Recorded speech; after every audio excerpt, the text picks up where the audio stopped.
Hi. Now that we got that settled, my name is Riley, and we are back again for a June show of the State of People. This is a monthly stream to bring on guests talking about the intersection of community, marketing, and identity, whether it be in Web3, on-chain, or anywhere else. You know, I've been doing a lot of thinking lately and had a lot of time to think. And, I have, recently tweeted about, stepping back a little bit from the whole Web3 stuff a little bit, just enough to give myself some time to breathe and not be so burnt out on the nonsense that's going on. And so, I think with that time comes a little bit of, well, a lot actually, of clarity. And I'm hoping today that we'll have some guests on who can give everyone else a little bit more of that clarity. So we will have first who is a good friend. We've had multiple conversations on Twitter and, sharing ideas and thoughts and strategies about community in, online spaces. And I'm really happy to have that conversation and see what Ian has been thinking about recently, since this is a place to express what we've been thinking about lately. And then we will go into what I've been thinking about, which is sort of a retrospective on what my career has been and what I've been up to. And then we will go into a conversation with Adrian, who is the co-host of GM Farcaster and who has been just super online on Farcaster for the past forever, and who has gotten a lot of insights lately since my last conversation with her, which was a interview for MailChain. So we'll see what she's been up to lately. So now that we can get started, I will go ahead and bring in up. I don't have any extra hands today, so we'll see how this goes. We'll just bring up everyone slowly, so because it's like extra steps. But yeah, I hope you are ready to learn a little bit. Let's see if this works.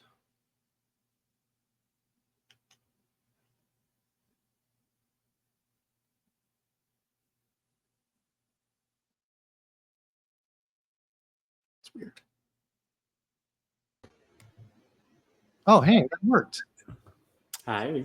Hey. Well, I'm really glad that we're getting to do this again. This time on a stream where we can actually see each other. I know, nice. I'm happy to be here.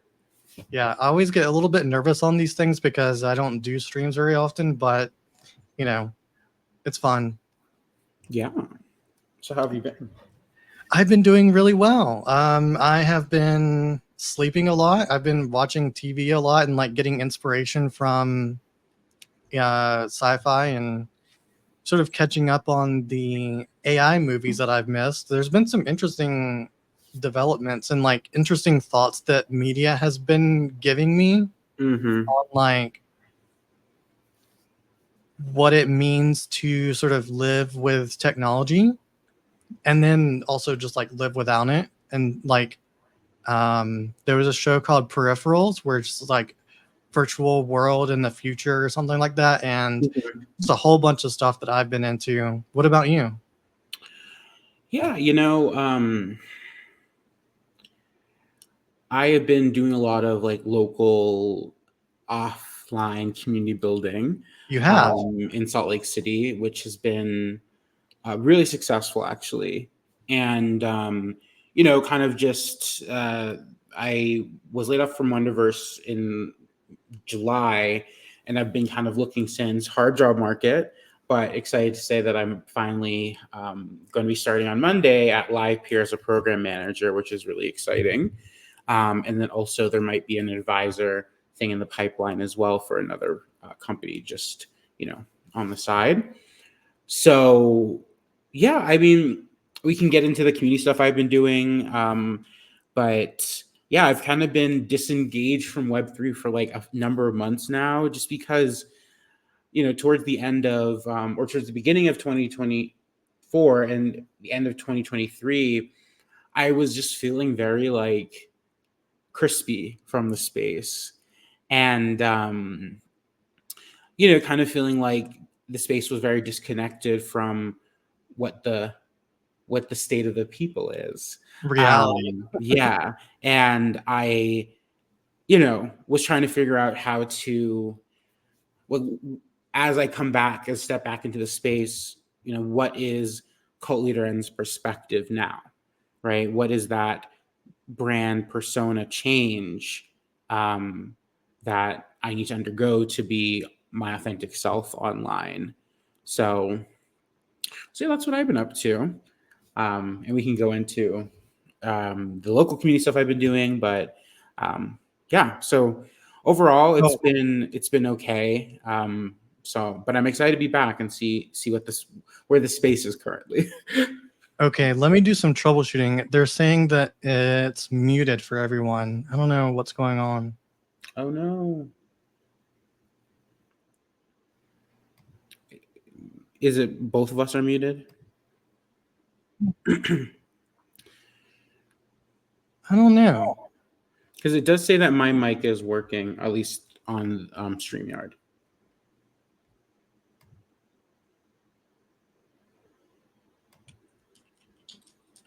Oh, someone just said I can hear in the Telegram. Oh, okay.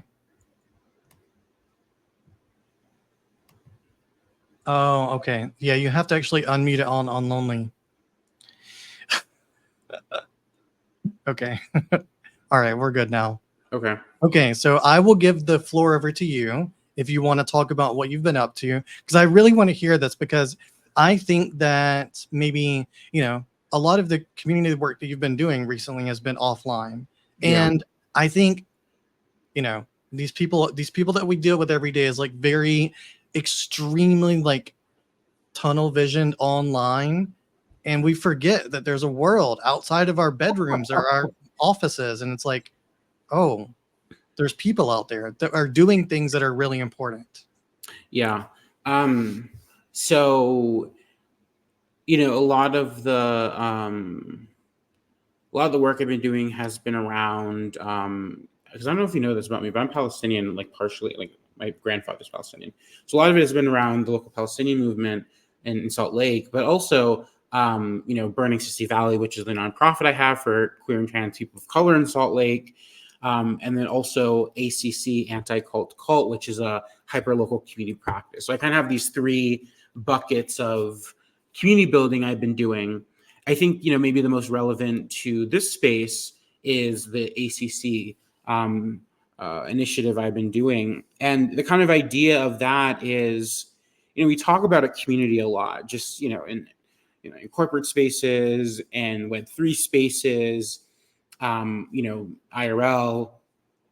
And I kind of like had been feeling disenchanted because I was like, what is the practice of community really? Right? Not from this lens of let's, get all these people so this company's profitable, or let's get all these people so, I become famous, or, whatever the interest is, or like, I want to, make money from this community thing I'm building. But what does community look like as a philosophy, as a perspective? And ACC came out of another local organizer and myself. And basically, we were like, what if we try to make a moving third space where people just can show up? You don't have to know each other and connect. And so we've been running that for, it's almost been like 4 months, I think. And, it started with a few people, and now we almost have, I think, 35 members. And these are people who are like showing up in real life consistently. And also the exploration is, okay, showing up is one thing, right? Chatting with people is one thing, but then what does it look like to materially support each other, right? And saying, okay, if we're going to think about this thing called community and this hyperlocal community practice, it's not just we're all best friends. The idea is we don't have to be friends to be able to support each other. So essentially, and then we started a Patreon, and again, the money is not going to me or anyone else, but the money is creating a mutual aid pot for the people in ACC. And if no one in ACC has a need, then we send it to the other people in the local community. And I think we're at maybe like 160 a month and growing. And people in the group have already felt like it's been transformational, in the sense of like, I felt like I was floating. I felt like I was aimless. I felt like I wasn't grounded in anything. And ACC has helped them find that. And it's specifically more details of ACC is that it's a secular community building space. And I think that's important because everyone's welcome, right? There's no condition. If you're a member of the community and you care about the members of the community, that is the only condition, right? So the kind of pro-community framework I've been building is like, trans people are local community members, queer people are local community members, women, Black, Brown, Indigenous people are local community members, right? European Americans are local community members, right? We're all local community members, and Christian, atheist, whatever, Muslim, right? We're all local community members. And that is so critical to, I think, this cultural space I want to build, because for so much time, it's been, oh, well, you're not welcome because you're this, or you're not welcome because you're that, or we don't want to support you because you're this. And I'm saying, what if we unconditionally support each other as long as we're caring and being pro-community, which means we're not saying you can't be here. So in Salt Lake, this is my first open community. Before, I had been organizing, queer trans POC spaces, and those were exclusionary spaces, right? White folks, European Americans were not allowed in those communities. And then that was a very firm line. So this is now, an experiment in what does it look like to welcome everybody in and say everybody, is deserving of this feeling of belonging to a place. So yeah, it's been a really amazing process, and we're slowly growing. There's a free market that's being started. We do workshops. The last one I did was about consent in community and saying no in community. Right. So like, if someone wants to be your friend but you're not interested, how do we deliver a no and that no be received? And that line be respected. So yeah, that has been, and honestly, even for me personally, it's been transformational, right? Even as the one who started it, like I have felt like, that weekly practice of I pick a different park around Salt Lake and we go, and it's happening on Saturday this week as well. And we just meet up and chat and do crafts and, try to help each other. And I think that is what is missing in so much of community, is that, like, we talk about community value creation in community, but I think the value of community is saying, I'm here for you, right? Yeah. And, I care about you and I'll show up for you in the ways that I can. Of course, can't always show up, but yeah, that's a little rundown of ACC and why I think it's important and what it's kind of been, what it is. And, it's been growing pretty consistently. And, people are, you talk about word of mouth being really important for marketing. People have been telling their friends about it. People have been sharing it on mostly promote on Instagram. So yeah, I mean, it's been great. So what do you talk about when you're there? How do you make friends? Yeah, well, I think that, so in my mind, the kind of pyramid, or maybe if you want to think about it as circles in more non-hierarchical, but in more non-hierarchical way, but like, on the bottom is stranger, up above that is acquaintance, then above that is community, and then above that is friend, and then for me, I'm a relationship anarchist, so like I deem friends and partners and lovers and all these things as like the same level. So anyway, so for me, community is below friendship. So the expectation for ACC is not we're all going to be best friends. The expectation is we're going to show up and try to care for each other, and give what we can give to each other. So how we make friends is still an open question, right? We're still exploring that amongst each other and saying, do we even want to be friends, right? And I think that is like a really valid question of like, if we want to think about community, especially from like a local level, in terms of a mutual aid level, is friendship actually a barrier? Or is friendship actually like, is that expectation a barrier to building community? Right? Should we expect everyone to be friends? Of course, that doesn't mean you shouldn't be respectful, right? That doesn't mean those other important things, but do we have to hang out outside of this? And Well, go ahead. It's also a little bit easier to gauge someone's energy in person rather than online, right? Sure. Yeah, completely. And again, right, at least for me, I have been doing this for about, like I said, 4 or 5 months. And, again, the practice for me was actually about, and again, no one in the group is, I feel this way about, but like, the point is that like, how do I show up for people that I don't necessarily love? Right?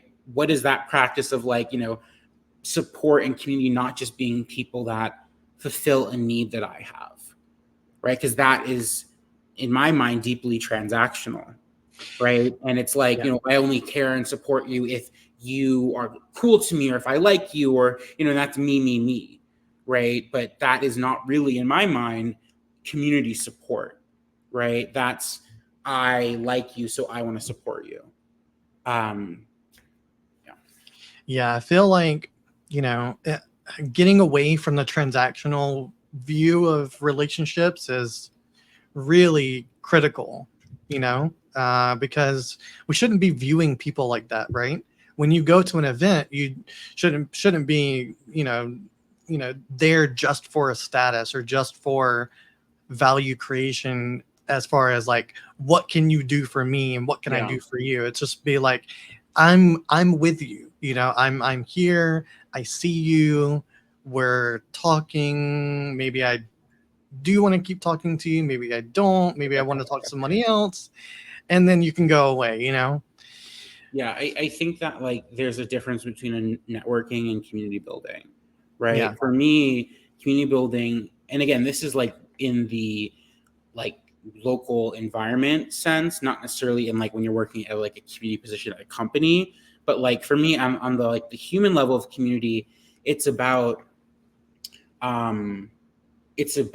trying to be critical of that transactional nature, and I think a networking event is about being transactional, right? It's saying, hey, I need this. Can you deliver this? What do you need? Can I deliver that? And that's not necessarily bad, right? But I think in the current US culture, we have way too much of the networking and almost none of the community, right? If you can't provide value, then you're deemed valueless. And I think that is, I know that's something that I kind of am trying to figure out, like, how do we build a different cultural space where we see that differently? And I'm actually speaking at a panel this weekend at this really cool organization called Mobile Moon Co-op. They're a local queer-owned collective that does farming and workshops, and like, they own a little plot of land in Salt Lake. It's really cute. And,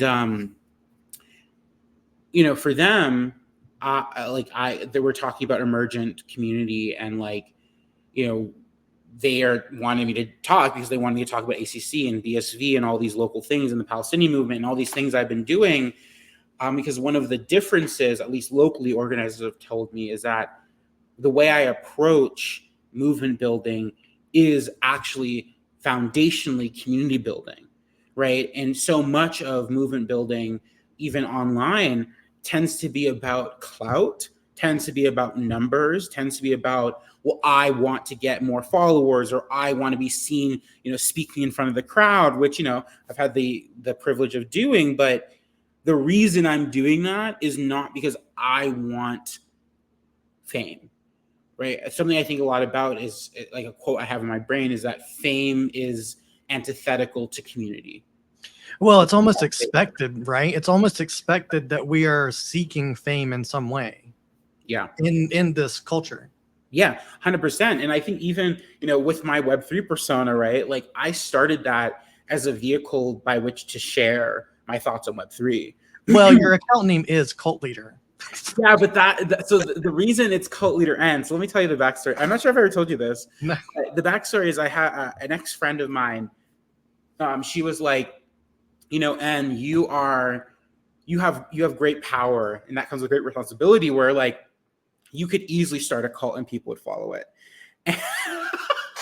And so I put it in my name for two reasons. One, as a vehicle by which people can be like, oh, like, maybe I should be cautious, right? And the second, to remind myself that isn't what I want, right? So the reason ACC is called Anti-Cult Cult is it's about saying, how do we think about community building from an egalitarian, non-authoritarian place, rather than you're the cult leader, we listen to everything you say, you're so incredible, you're so amazing, which, it works for some people, but that's what I look for. But the reason it's funny is because I created the persona Cult Leader N, because oftentimes when I'm online or in even in real life, I gain this fame, right, without trying. Like, I think at the height of my Twitter account, it was like almost like 8,000 followers, and that wasn't my intention, right? That was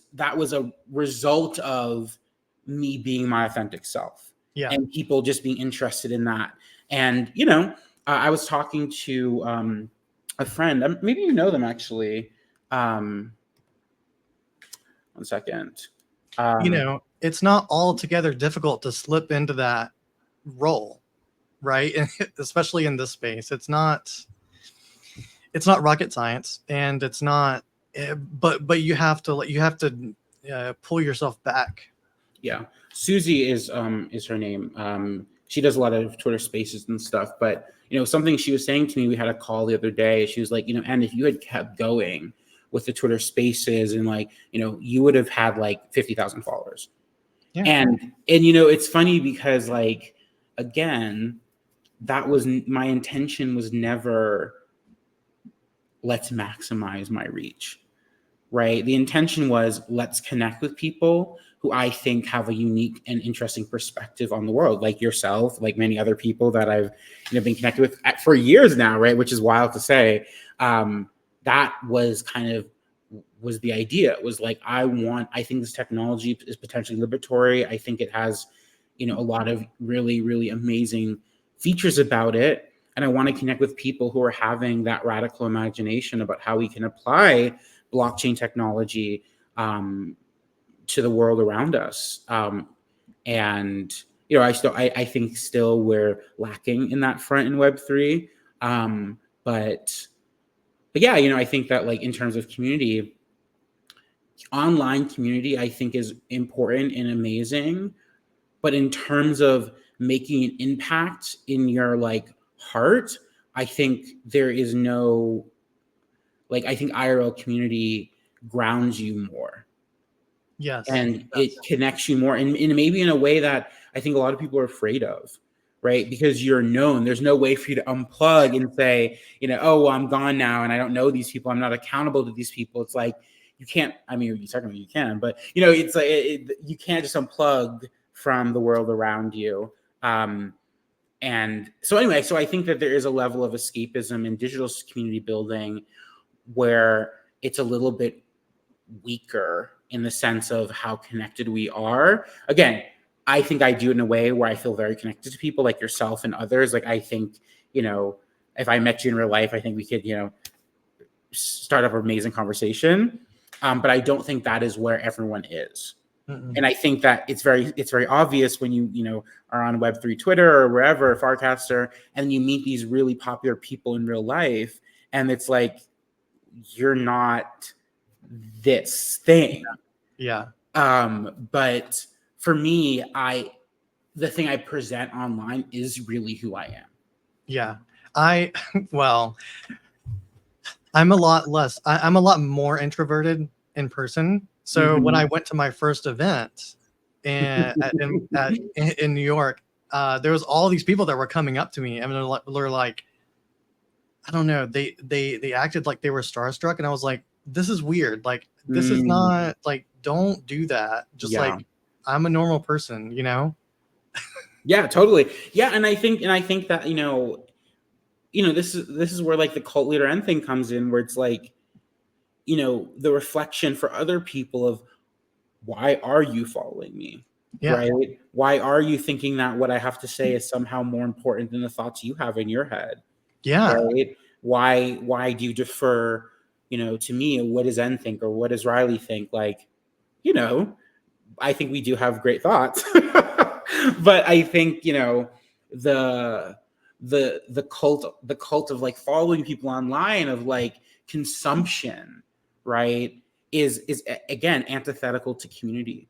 um and I think, again, right, having these spaces that are exclusive are not really relying on community building practices, they're relying on clout building practices. Yeah. I think that one of the jobs of a community builder is helping other people who are members of that community sort of pull out of them what their thoughts are, and Yeah. not sort of latching onto someone else's thoughts and ideas, and like, hey, you are a unique person and you have your own value besides 100%. what's in your wallet, right? Yeah. You Yeah, know, and I think that feeling, that pulling that out of people, is what makes them care about staying in a community, right? yeah, When I was at Wonderverse, we did a ton of pivots, and like, a lot of our first customers were people who were in the community from day one, who followed us through that journey. And why did they stay? Because, like, I connected them on a human level, and they were like interested in what Wonderverse and myself were talking about, the perspective that we were building there. So yeah, I completely agree. Like, you have to pull that out of people, and I think that people don't have the practice of, And I was just, actually, I was watching a TikTok about this, where this idea of self actualization is something that we deem, in at least Western society, as so deeply unattainable. But to contrast that with a lot of indigenous cultures in the U.S., like, or Turtle Island, North America, whatever. Um, the idea of self actualization was a community responsibility, right? mm-hmm, So everyone was brought up in, you are your own person and you bring your own value to our collective. What is that for you? Right. And it was that exploration process from a young age. And I think that, in modern, society, we have like lost touch of that. And, I hope in my life to be able to rebuild some of that, where it's like, even if we're starting when we're 20 or 30 or 40 or 50 or whenever, that we start that process of saying, you have value. Now figure out what that value is for you, and allow people to self actualize in these community spaces. that takes a lot of work. I've been doing that myself, and it's like, it's hard, Yeah. right? I I, mean, it takes a lot of, I remember back to my childhood where there was this one instance where I literally looked into a mirror for like an hour, and I was just like, what is this person that's looking back at me, and what's going on here? And I've just sort of been doing that again, and just like sitting with myself in silence, and it's just like, wow, what am I doing with my life, mhm. and just figuring out what's going on. And you know when we are talking about like local communities, I probably 10 years ago, I was part of a monthly potluck. Mm. It was for like, it was a polyamory potluck. So Oh, cute. we all get together. Yeah. And, we would get into these circles and like talk about a question, and then we sort of move on and like get the randomness in. And so we could, talk to other people, Mhm. meet other people and just talk, Yeah, and I think that's, a great way to make friends and great totally. way to meet new people and be outside a little bit, have some Yeah. good food. Um, but yeah, I think another thing is like having food to share. I think that's a great way to share cultures. Is 100%. not only to share ideas and thoughts and feelings, but just like have something good to eat and like nourish, because not only being with other people is nourishing to your soul as well. Yeah. Yeah, absolutely. And I think, that's kind of the ACC model, and also the kind of thing, like the way I live. Like I think that for me, community is central to who I am, because, I think in current society, like we're just, it's like you can look at, even this is backed up by, data, where it's like most people are lonely, right? I don't know what the stat is, but like the vast majority of people are lonely. The bomb to that loneliness is not individualism and hyper consumerism. The bomb to that is putting in the labor to be in community. And I think that one thing I've noticed in my local organizing and online is people believe that there will be no cost to be in community. And cost doesn't necessarily mean negative or positive, but that there will be something you need to give. And I think the idea of reciprocity is something that as a culture we have forgotten about, where, in order to get a benefit, right, this is true in nature, if you do not give, you're a parasite, and if you do not take, you wither away, right? So for me, there's this reciprocal relationship in community that makes communities great, but that requires giving and taking. Actually, a lesson I learned from Web3 baddies way back when is like, people wanting but not giving, right? Wanting the benefits but not giving the labor. And I think that that is why communities fall apart, is if you're not careful, you don't build a space where there are, people giving and not just people taking. And I think even if you think about airdrops, right, that's a really perfect example Yeah. of the parasitic relationship in community, where it's like, these people are takers. They're not here to give anything, which again, not necessarily bad, but if you're trying to build something that has longevity, that has engagement, that has meaning, you can't just have people who are there to take. Um, and I think in the online space, you have to really protect community spaces from that. Which is why before I left Wonderverse, like I was thinking about that question of like, and that's where that product that is still live was built from, was this idea of like, what does it look like to have on-chain data that shows that reciprocity and community, Mm. that shows that you did this, you did that, you did this, you did that, not just I joined a Discord, give me 10 tokens. Yeah. Right? Because that is not a sustainable relationship. Even for the chain, where it's like, oh, maybe you'll attract 100,000 users, but I would argue that they're not users, that they're just people who are going to pump and dump, and then once the token goes below the the purchase price, you'll never see them again. Right. So that's not a holder, right?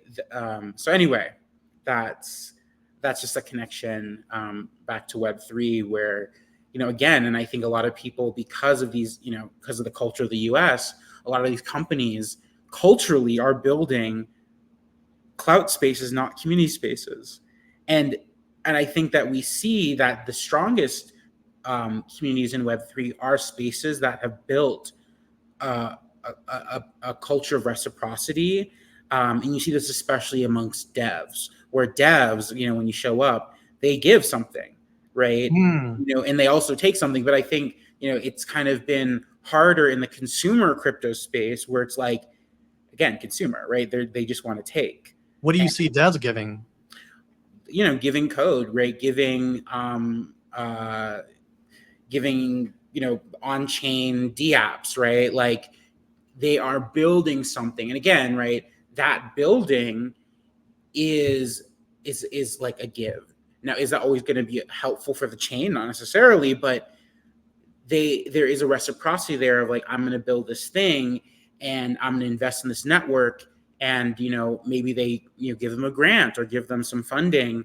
But again, they're coming to not coming. Sorry, but they're entering the space to give. And I think with token holders, I think that relationship is different. I don't think holding a token is giving anything. That's my perspective. I don't think it's giving anything. And I think the expectation of holding a token is price go up. Mm-hmm. So you're back in Web3. She's back. What's your lesson that you're bringing with you into this new role? Yeah, I think that the lesson I'm bringing in is, what is the perspective that's going to connect us with the pain of people in this moment, right? What are the narratives? What are the perspectives? What are the personas? What are the ideas that we need to invest in that are going to change the perception of Web3? So I'll give you an example. Is that in Gaza, like a lot of the bank infrastructure destroyed. Venmo, PayPal, GoFundMe are very expensive to get the money there, and they're all using blockchain to flee. And I think a lot of local organizers who have been helping with the local Palestinian movement have been shocked that here's this crypto thing being valuable.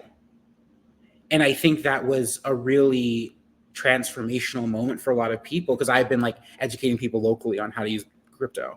So this is their first onboarding moment. Exactly. And I think that this, even though it's of course a horrible moment to be onboarded, I think it's an example of how powerful this technology can be and how connecting it can be for everybody globally and locally, but how the dominant narratives created in the crypto space have been not connective for people, for the majority of people. Now, again, I would argue that I'm not sure a lot of the crypto space is trying, right, to bridge that gap. But my kind of desire going back into it is, what does it look like for people to be more connected to this technology in a way that makes sense for their life?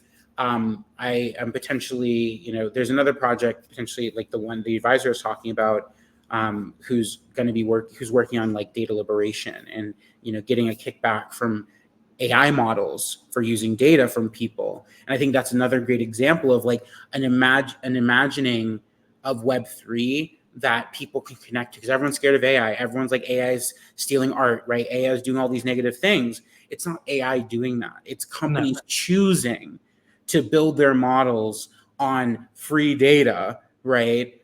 And then not give back to the community and instead profit 100% on that data.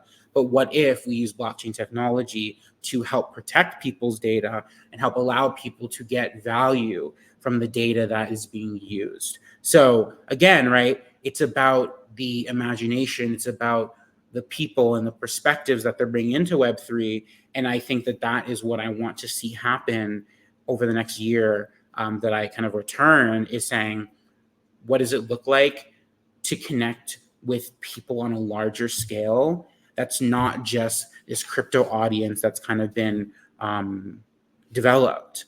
That is my friends, right? That is the people I'm connecting with on the ground in community. Even ACC, right? Can ACC use on-chain stuff so we have to pay less fees to Patreon, right? The answer is yes. But how do we connect with those people and say, hey, this is better for us? And what does that narrative look like? So yeah, well, we're sort of using the Web3 Patreon here at the State of People because we have the hyper sub, which is sort of connected in the Farcaster ecosystem. So it's like a monthly subscription type thing. And okay, cool. Features are coming. So, I think that this is getting bigger. It's a lot of people using it. So I think it's definitely useful. Yeah, well, I am so happy that we got to spend some time talking. I'm nervous to be back, to be honest. I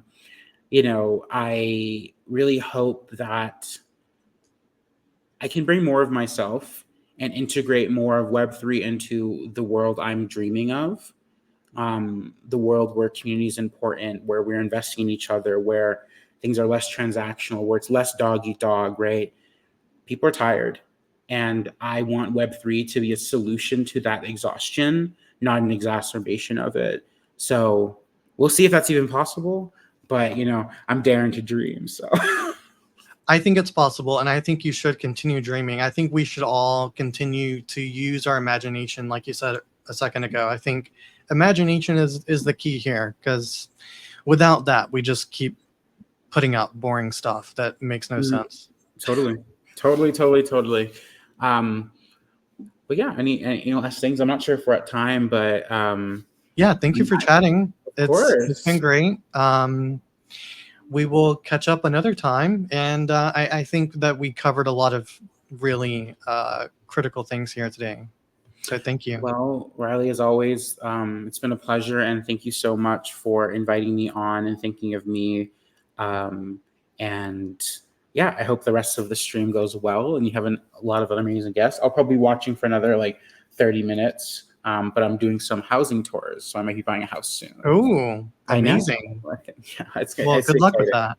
Thank you, thank you. Okay, have a good rest of the stream. Bye. Bye. Okay, 1 second.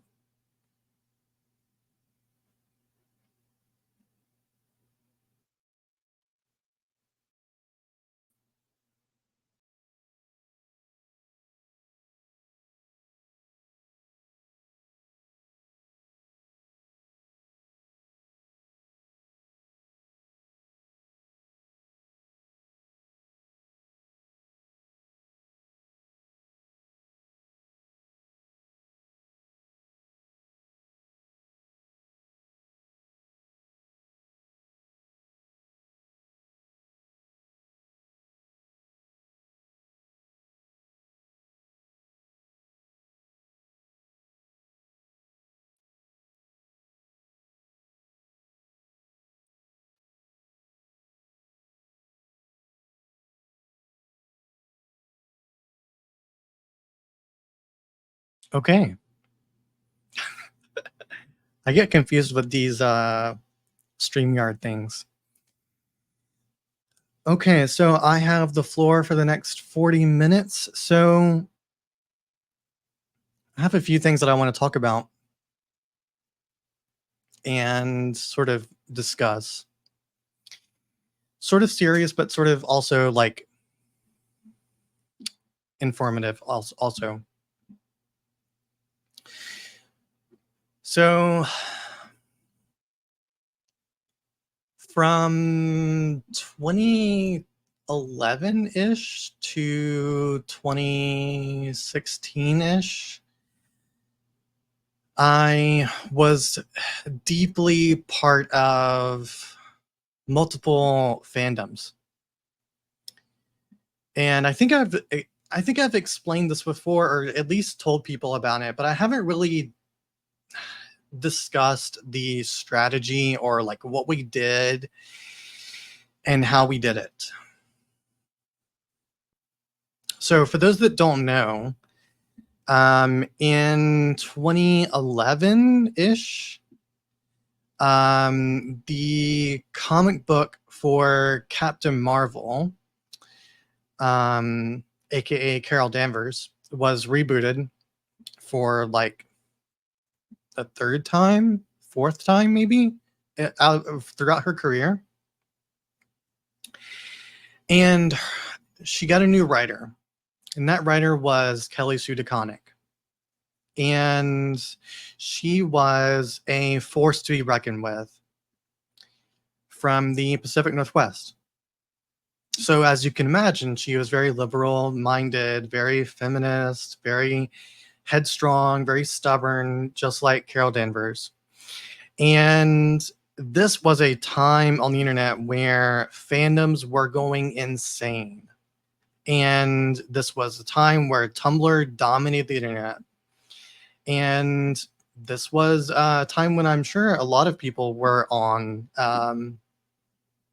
online a lot, on Tumblr a lot specifically, and other fanfic websites, either writing or sharing fan edits.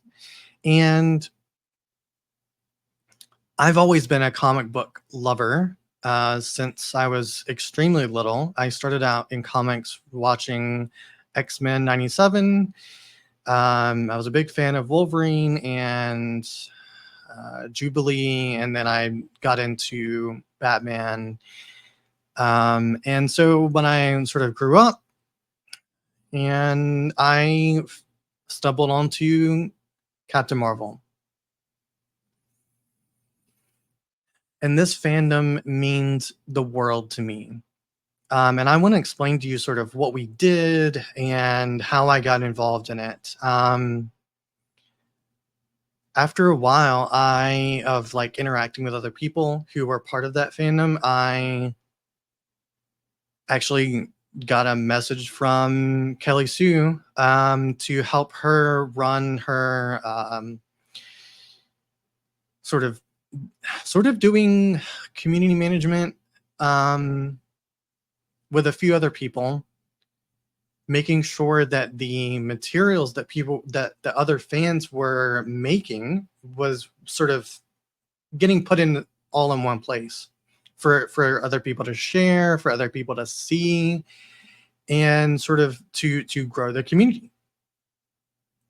So I was part of the Pinterest boards for her because she was very she loved Pinterest for some reason, and helped bring people together for panels at conventions and helped people learn how to do cosplay. We also did a lot of crafts. There's a whole side community of yarn makers called the Carolcore Yarn Brigade. During this time, I received a bunch of crafts from other community members. I sort of just helped people bring their art to life online. And that was really fun. And then Carol, got her own movie with Brie Larson as the star. Which, as it turns out, when I came into Web3 and got onto the team at BFF, Brie had the BFF PFP for many months, which is like such a coincidence that happened and like meant a ton to me. But I think that talking about this and thinking about this lately has gotten me really interested about bringing fandoms and fan communities into Web3, because really, when you think about it, across the entire ecosystem, there are really no fan communities. Even with PFP collections, that didn't really happen, because for a fandom to materialize, you have to have a coherent storyline. You have to have characters. You have to have adventure, mystery, whimsy, and sort of it takes a while, right? It takes someone to actually build a story. And when you have 10,000 pieces in a collection, you can't really build that story. You can't build adventure besides, people vying for who's going to buy the next one that's on sale, which that makes no sense to me, right? The PFP, the PvP environment really is antithetical to what a fandom is. And I've been thinking about the sort of the lessons that I've advised people over the years, and things that people have told me over the past few years. And a lot of what we say is, your community team needs to make the community members feel special. But really, when it comes down to it, another level above that is the community members making each other feel special. And that doesn't happen as often as it should, if ever, really. At least not in the same way that it does in other fandoms. And I think that that's because this is all so financialized, right? And when I heard the Boys Club podcast yesterday with Xerox Designer, when they were talking about meme coins, and especially scene coins, which is probably the dumbest thing I've ever heard in my life. I think that this idea of using the most unoriginal, most grotesque art for these memes with zero storyline, zero narrative attached to them, zero lore that means anything to anyone. I think that is really what's causing um, the vast amount of uninterestingness of it all right now. Because truthfully, I've been bored of Web3 for quite a while, and that's why really we created this monthly stream to talk about things that are sort of outside the realm of being on chain 24/7.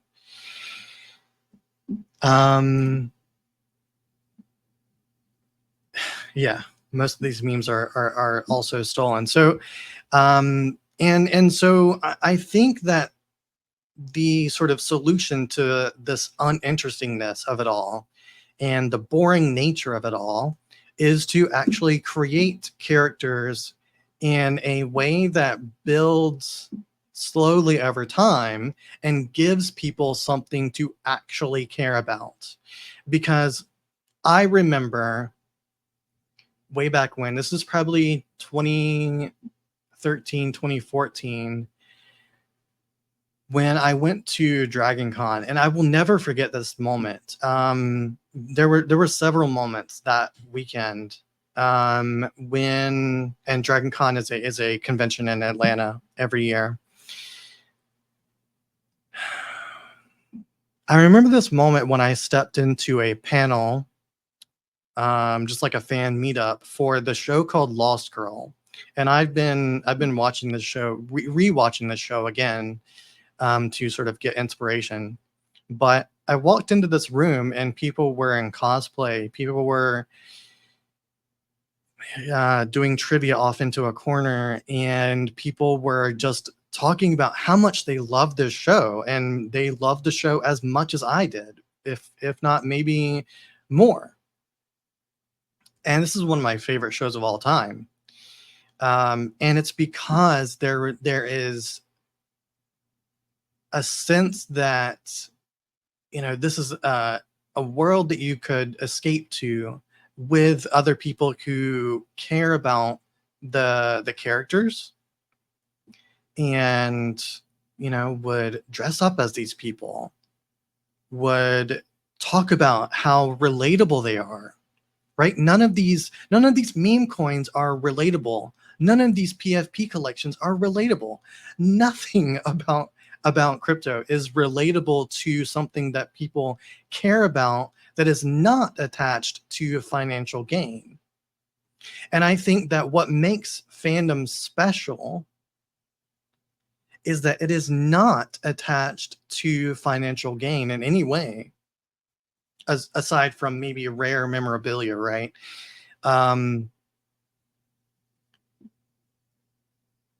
I'll tell you, I was talking about earlier how people have sent me things from that like crafts that they've made of Captain Marvel, or they've sent me comics that are signed, or, you know, all these other things that I will never ever sell because it just wouldn't make sense. And I think that that's what I'm getting at here, is that it's this sentimentality that I think caring about each other in a community makes sense, right? It makes sense to the connection that people grow together as humans, not a wallet address, not an account online that's tweeting at each other with vitriol and shit posting. Like, that doesn't make sense in a community setting, right? What does make sense is making other people feel like they're important or like they matter and that they're not alone. You know, I just think that when we build something that matters to more people and it builds over time, you know, I think that's why there's like seasons of a TV show, or that there's multiverses that in a movie series, right? Because that builds something over time, or a book series, right? I mean, I'm sure a lot of you were part of Harry Potter fandom. I wasn't, but I think that that's sort of the idea behind building a fan community, is that there's something that you can connect with. And then when you connect with something, you find other people to connect with that thing with you. And I think that's what helps people feel a lot less lonely, because you can nerd out with something. And that's missing from a lot of online discourse right now. But it's still out there if you look for it. It's not in the space that we operate in right now. And I think that we should, or at least could, bring that back. And I think that that could be an answer to the meme coin madness. You know, on the boy, again, going back to the Boys Club pod, there was a reference to the sneaker community. Now, it's not relatable to me personally, but I know a lot of people who are in that community, and just like he was saying about hoarding a lot of really valuable sneakers, right? Those things have never been opened. They're very special. You know, I think you see the point here, right? So I'm not really sure what to do next, but I think that we should continue at least having this conversation about how, when you have a narrative to care about and can easily proliferate it, and it has a story to connect with, it has characters to connect with, that go on an adventure together, I think there's something there. And that's not going to be answered by a meme coin. That's not going to be answered by a PFP collection. That's not going to be answered by a scene coin, especially. And you know, when you think about it, I think one of the biggest problems that we need to solve right now is helping people feel less alone. And truthfully, I've felt it really, really alone for a long time now. And the only time I don't feel alone is when I'm going to these events that we gather at collectively.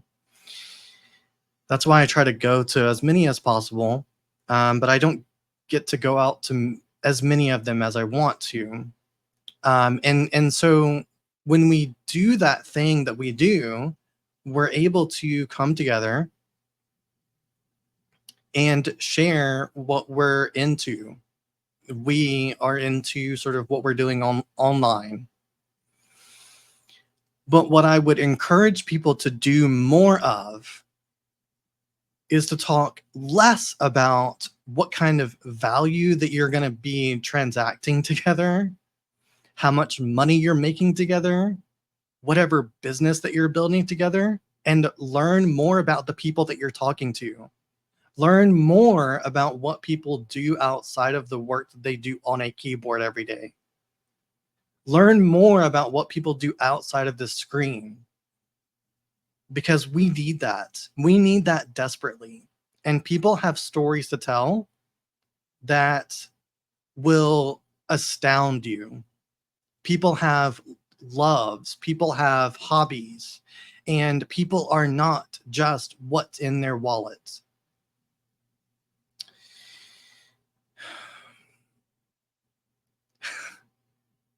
You know,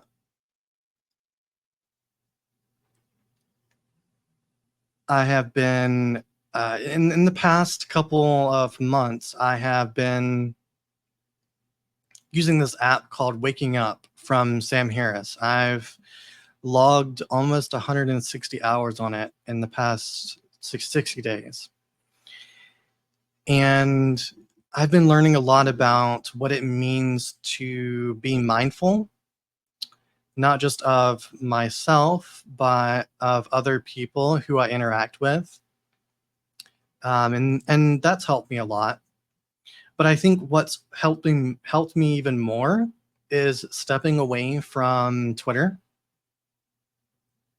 stepping a little bit away, not just not using the app. It's just about like not caring. Like not caring at all. I don't care what happens to the meme coins in my wallet or ETH really. I care more about the people that I interact with on a daily basis and the people that are my friends. I want to make sure that these people are happy and that they are cared for and that they are loved. And I think that that is so much more important than any of the tech that we are building right now.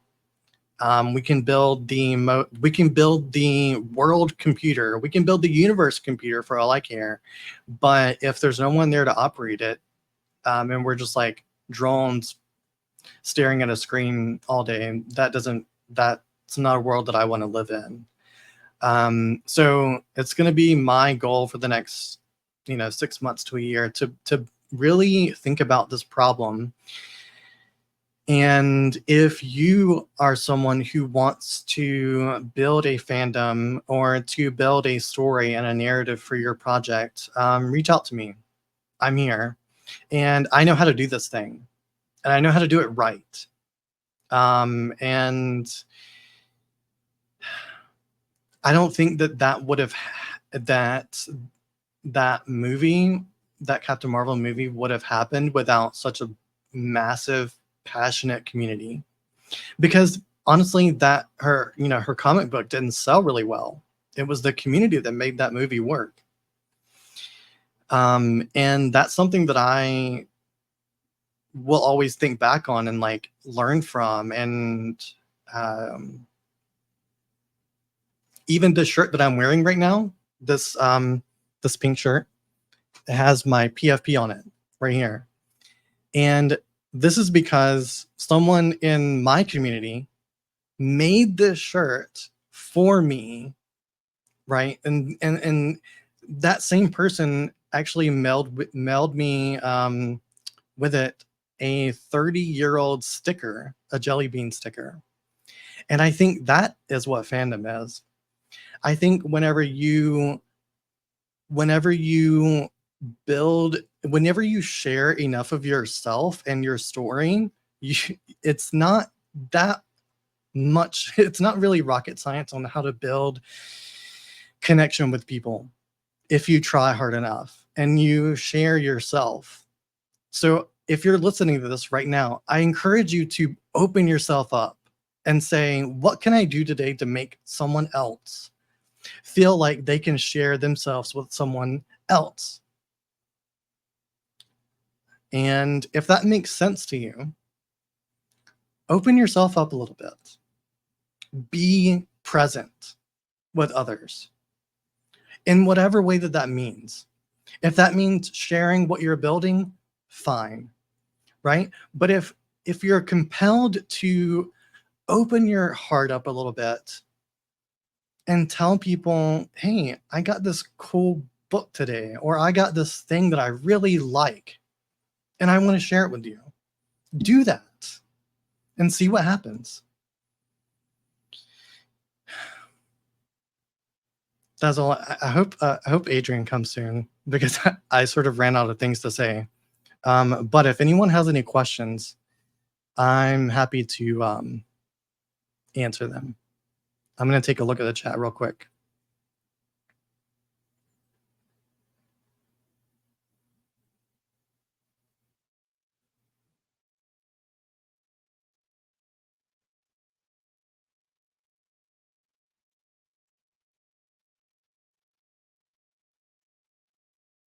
Yes, long live lore.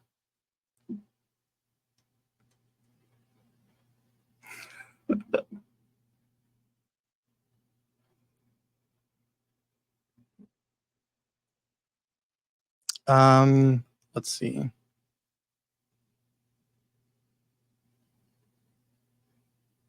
What else should I talk about? Give me something to say. Um,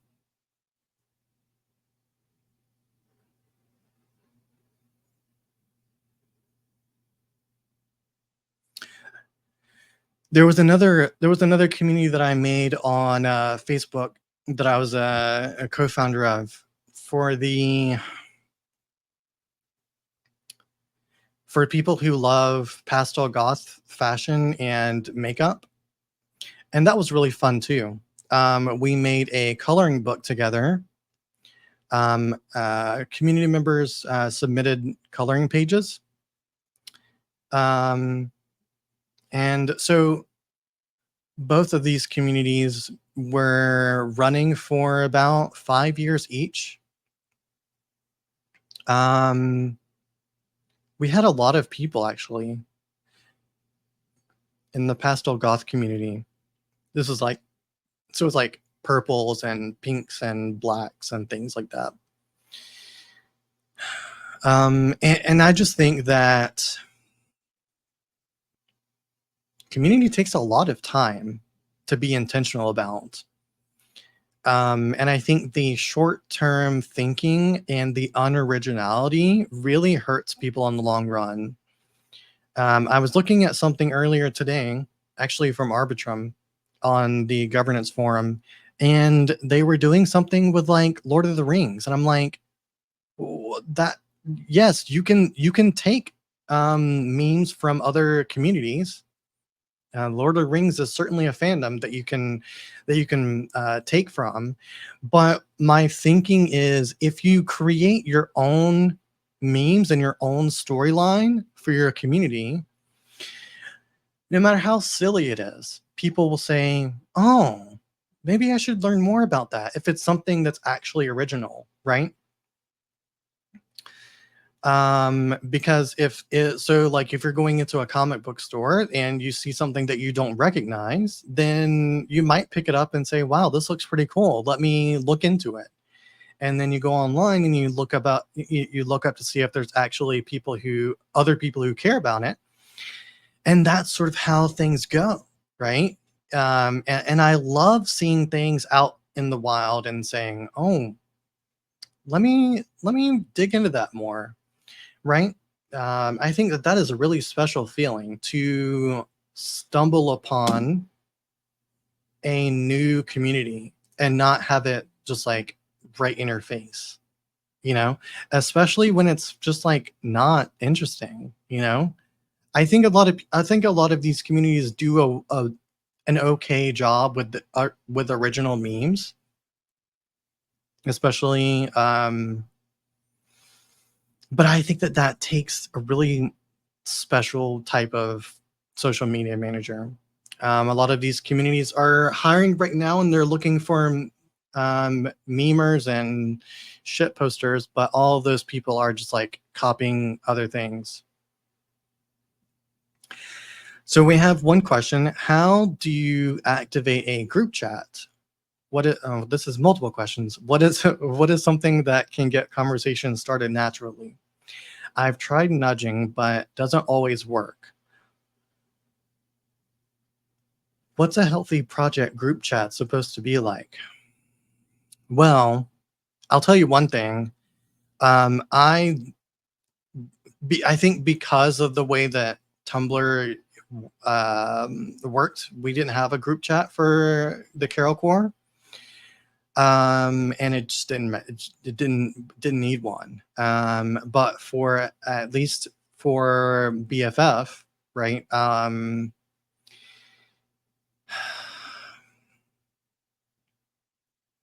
I think what activates a community, or what I try to do to activate a community, is by sharing something that's interesting.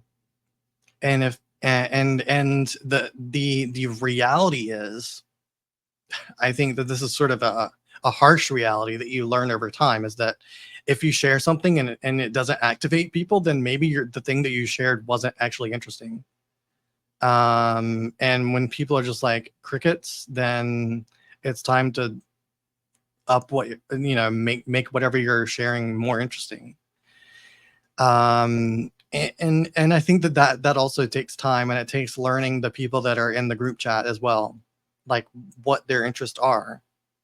And sometimes I will say things that are just like weird, or just like don't make a lot of sense, and people go crickets and don't say anything, and then you learn from that, right?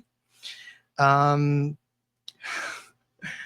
what's a healthy project group chat supposed to be like? I think that is completely sort of unique. That is that there's many healthy group chats that I'm in that are completely different. Completely different. Some will go days without saying a word, and it's like you're coming back to friends, right? And then there's some that have multiple messages in a single day, and that's great. Um, I think what has been interesting that I saw in the past, on Facebook at least, is that people would do themed days. Like you have a prompt every day of like what people should be saying. And I've been thinking about this recently, about like, why do Web3 apps like Farcaster or whatever not have a global prompt for people to participate in? So like, there's Farcaster channels, right? We're all familiar with this. Why does it not have like a pop-up of people that are in a channel that say, okay, what do you want to talk about today? Or like whatever the prompt is, like, and a lot of community managers try to do this, but most of their questions that they ask are just like not good questions, or they're just like really boring. Why do I want to answer a boring question and take time out of my day to answer something that just doesn't make sense for me to answer, right? And if I'm saying, and if that's what I'm thinking, I'm sure other people are thinking it too. Another one of the questions is, what is something that can get conversations started naturally? I think sharing relevant things help. But I also think being funny helps also. So I think a lot of people just need to learn how to be funny, or funnier. Um, and I think what I've tried to do, at least, is to share smart things that actually get people thinking. Even if it's not something that I've said myself, sharing something that I find online um, that seems smart to me, like an article that someone wrote, that sort of gets the conversation started. Especially if the article itself is a conversation starter. But yeah, I think that's pretty good. And yes, I agree, the boys club memes are pretty good. And I think that's a testament to Kate's creativity. I and that goes back again to having a really,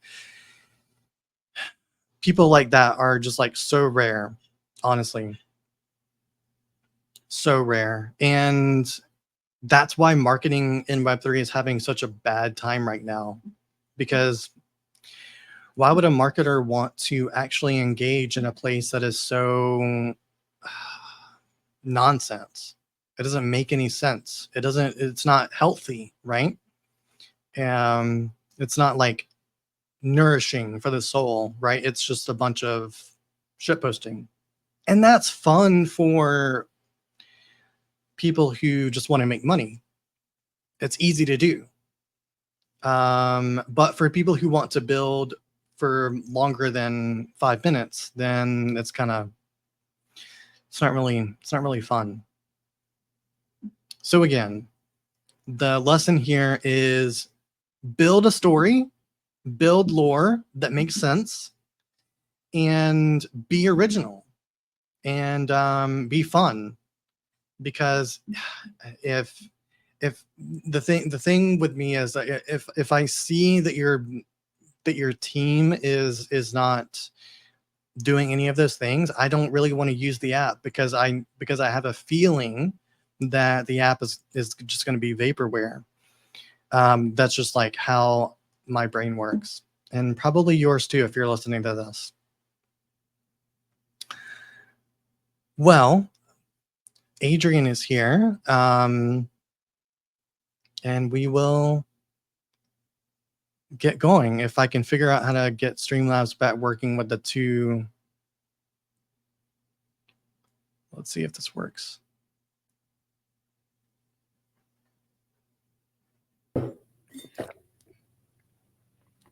I don't think that worked.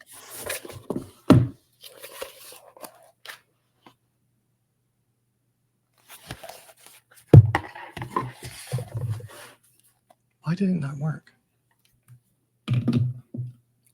Why is this not working, Adrian? Oh, I figured it out. There we go. Hi. I said I'm in the show. Yeah. Everyone can Well, you look see nice me today. and hear me. Why, thank you. You dressed You up as for well. me. Yes, it's my birthday. It is. Yeah. Wow, So there's so many Geminis in this space. there are. Is that Mine was a couple weeks ago. happy birthday? Yeah. Nounish Prof had her birthday a few days ago. Kristen had a birthday last week. Yes. Syed Shah, who's from Farcaster, has a birthday today, and there was someone else who posted about their birthday today too. Wow. That is so wild. Mm-hmm. It's just all over. Okay, so Geminis are twins, right? So we have multiple personalities. So yes, we do. We really deeply do. So I can be in many spaces at once and feel perfectly happy and normal about it. Yeah. Sometimes that gets a little overwhelming, doesn't it? We need to just like decompress, you know? Right. Well, okay, so I'm a Gemini, but the rest of me is Pisces. Okay. Yeah. I don't know that much, so let's not take this conversation too deep, then I'll get called out for being a fraud because I don't really know. But June 20th also means I'm a Cancer cusp, so I also don't know what that means. I don't either. I only know about. See, I'm very selfish that way. I only know my things, you know. We all only know our things. I went to a high school graduation last week for my oldest daughter, and the valedictorian gave a speech, and his entire speech was basically like, "You're not the main character in anyone else's life but your own." Right. It was great. Right. It was just a reminder, like no one's thinking about you. You're an NPC. He didn't say NPC. He said something else, but it's Well, you're not that important. It was good. It was a good speech. Yeah. So the last time we talked wasn't public. It was just like, well, I guess it was, but whenever I wrote that article for MailChain, and that was a great chat, but it was quite a while ago. It seems like forever ago, but it wasn't that long. Maybe it was 9 months ago, maybe. Less even. Yeah. I think. What are we? Oh no, you're right. It was December-ish. 8 months ago. Yeah. But since then, you've been doing a lot of stuff. You've been busy, right? Always busy. Yeah. So you want to talk about what you've learned since then? So I've been going deeper and deeper into the Farcaster world. I do GM Farcaster with Nounish Prof, which is a live stream news show. I actually call it News and Culture. Oh. I don't know how Prof feels about that. I dubbed it. That's our new thing, is News and Culture. We started it in September of last year before Farcaster went permissionless. So it was like a very small, there were less than 1,000 people who were active at the time. And we just started live streaming, talking about news. We've been doing it 3 times a week since September. So we're at like 120 episodes. And it's been super fun. And I like the way Dan talks a lot about kind of people who came into Farcaster. Like a lot of the people in Farcaster did not have audiences before or followings in Yes, other yes. places. You did. Well, yeah, Some I people have, did. but a lot of people have not. And you're active in Farcaster. That's nice because a lot of people who have audiences elsewhere come to Farcaster, and it's like, not, it's too quiet. I was hesitant at first. That's why I didn't so I got on Farcaster, but I didn't really get on Farcaster for a while because I honestly I wasn't really in the mood to start a new following, or like from zero again. And a lot of those people were totally okay with starting from zero Mm-hmm. because they were pretty close to zero on the other app. So it's like, okay, Yeah. well, I only have up to go. Um, the way, yeah. So I've told this story a bunch, but I had a small following on Twitter, and Twitter changed my life. Really? Yes. Loved Twitter. So I discovered Twitter. I actually did use Twitter in like 2008. And then long story, kind of went off of all social media for like 10 years. And then I came back in like 2019. And I found Twitter to be like the most incredible place for learning, like the best place to just get information. So even if you have no one, if you could follow nobody, or I'm sorry, you could have 0 followers, whatever. But just like the access to information and ability to learn new things is incredible. So like that alone was awesome. But I connected with a very niche tech community that had nothing to do with Web3, crypto, nothing. It was a enterprise DevOps. So it's people who were doing DevOps and modern practices in like large enterprise organizations. And so I like connected with this community that I would never have connected with elsewhere. I worked in like a large company. Like you don't really need to leave the company to get anything you want. Like anything you ever needed, you could just get from within a company within your colleagues. And then I found so I discovered Twitter, found all these people doing the same thing I was doing at my job, but all over other places, sharing blogs, talking about like what works, sharing best practices. And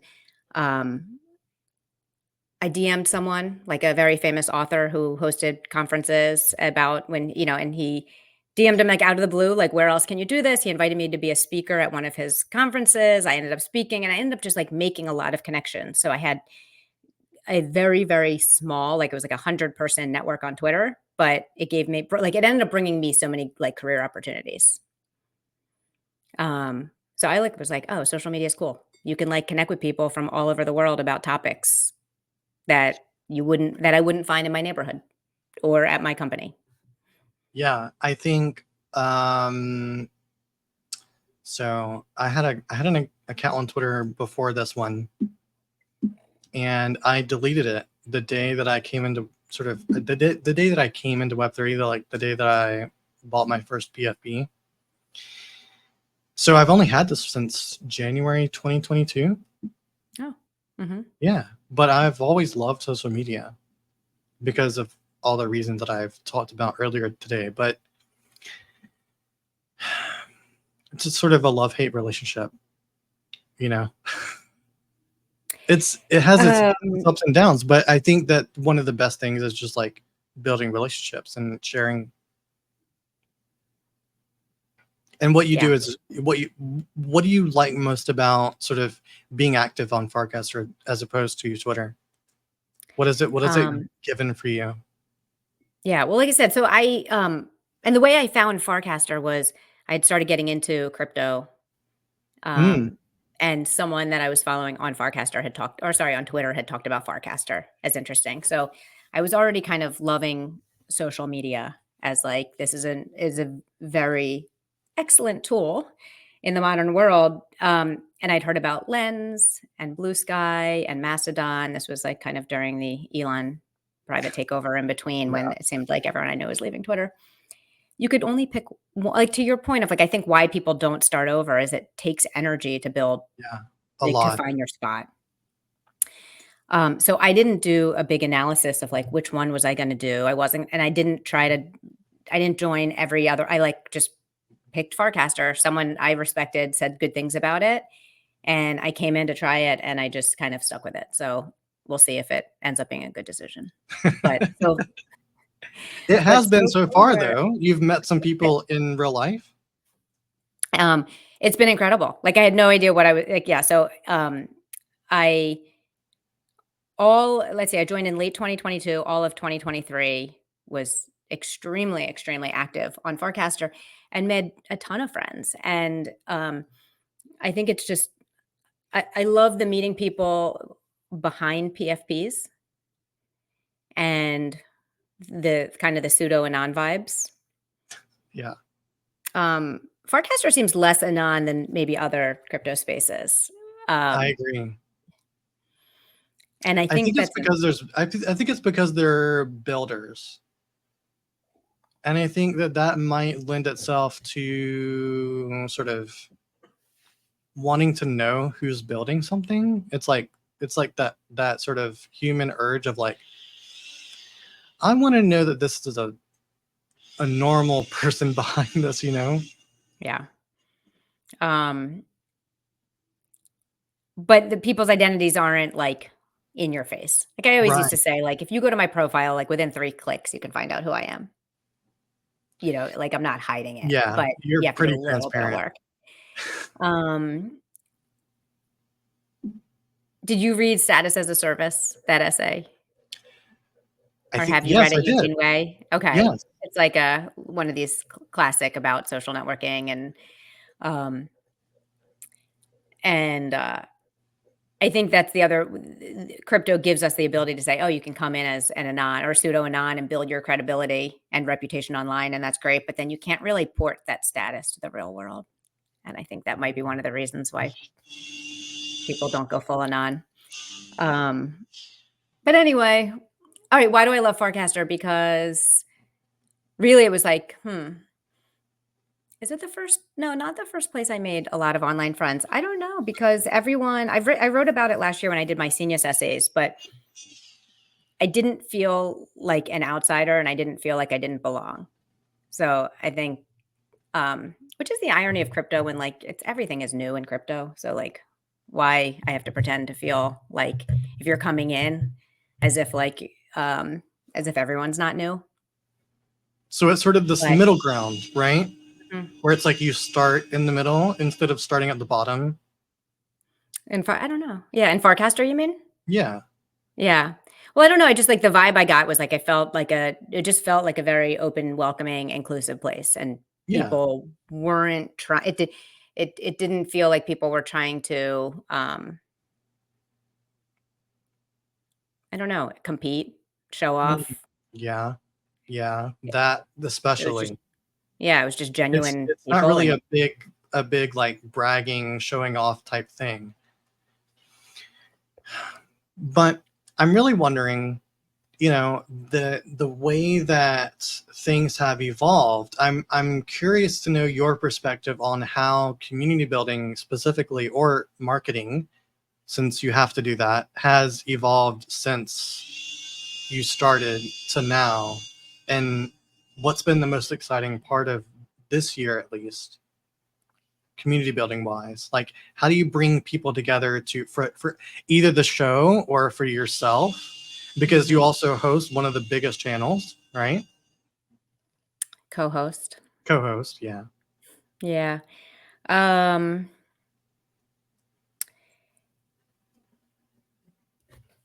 Where to begin? Oh. I mean, it's so hard to even think about like the last time we talked. Like Farcaster's so different. So the last time we talked Yeah. was before Frames, before Degen, before Farcon. It was just like such a sleepy, quiet place.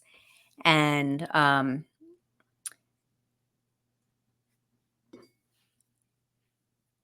don't know. I don't know what I want to say. I need to narrow down. Okay, so let's see. I'm gonna give. Oh, so tomorrow I'm hosting a hackathon, Okay. which is a way to unrelated to kind of GM Farcast or unrelated to Farcast her channels. I wanted to just create a place for people to participate. Like, that's what I found so great about kind of early Farcaster was the ability for anyone to come in and make an impact Yeah. in a network. And I think when Farcaster got so in like when so many people were coming in and it was like, "Hey, I'm not on the auto," there were just a lot of complaints. I'm not on the auto follow list. I'm not, no one's following me. No one's liking my, whatnot. I and people didn't complain like that a year ago because there was no one here. It was just a bunch of people who would kind of come out. Everyone's kind of loosely doing their thing, but then you could contribute to Farcaster, whether it was NFTs, collections, writing, blogs, apps, bots. It was just kind of like there are ways to contribute.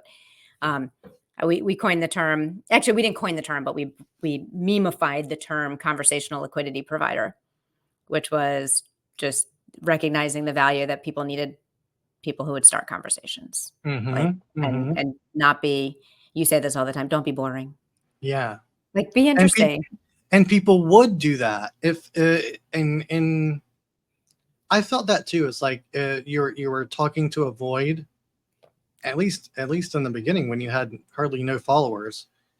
But now it seems like people want to start conversations and then keep conversations going in the replies. It's like one of the most fun things now to do is like read what's going on in a thread rather than just the original cast, right? Mhm. Like, so you feel like you're part of the conversation. Whereas a while back, there was just like no conversation. It was just like you couldn't even find the conversation. Right. I don't know. I felt like there was always conversation. It was just much smaller. Yeah, smaller. Like, Smaller. yeah. Hard to find. Well, that was also because there were very few channels as well. Yeah, 0. There Yeah. were like 0. Yeah. But I was listening a little to the stream when you had is it Madam Cult Leader Yeah. on, and talking about giving. Like, you can't extract. You have to, like, finding the balance of giving and taking. And I think people who come in, like, if you're coming into a network and you're expecting, right? It's like there's a lot of people who are just expecting to take. And I found, so anyway, going back to this, like, this hackathon is giving people a way to contribute to Farcaster. It's like writing with words and writing. And unless you can point to something that you're doing, unless you can point to something that that you've given, it's hard to complain. Like, I don't really want to hear complaints from people if you haven't tried to build something else up first. So how are people contributing to Farcaster at this hackathon? We are, hold on, I have someone coming. I don't even know what you're asking. What? Yeah, go ahead.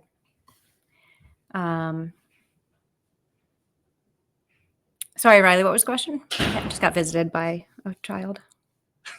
How are people contributing to Farcaster at this hackathon? Oh, so have you noticed who Merkel, Dan, and Varun have been hiring? A lot of devs. That's all I know. Yeah, it's all devs. It's just all devs. They hired their first designer recently. Oh God! After how many years? Like, yeah, Dan. It's very clear that it was needed. Yeah. So it's all devs, and that's fine. And people have not been quiet about saying, what other types of hires. But I think of Farcaster, the protocol, which is something that can be not owned by any one person. I feel a sense of kind of ownership just being a participant. So all the things that I wish, wouldn't it be easier if onboarding were easier? Wouldn't it be easier? I mean, I go back to, I remembered like joining Farcaster. I was like, okay, well, how am I going to do it? You're like, onboarding was hard. I went to Farcaster and it was like a GitHub repository. I'm like, okay, but I don't know how to get there. And having to reading blog posts that Varun wrote, DMing Dan. And at some point, I remember pinging him about it, saying, like, talking about how onboarding was so hard.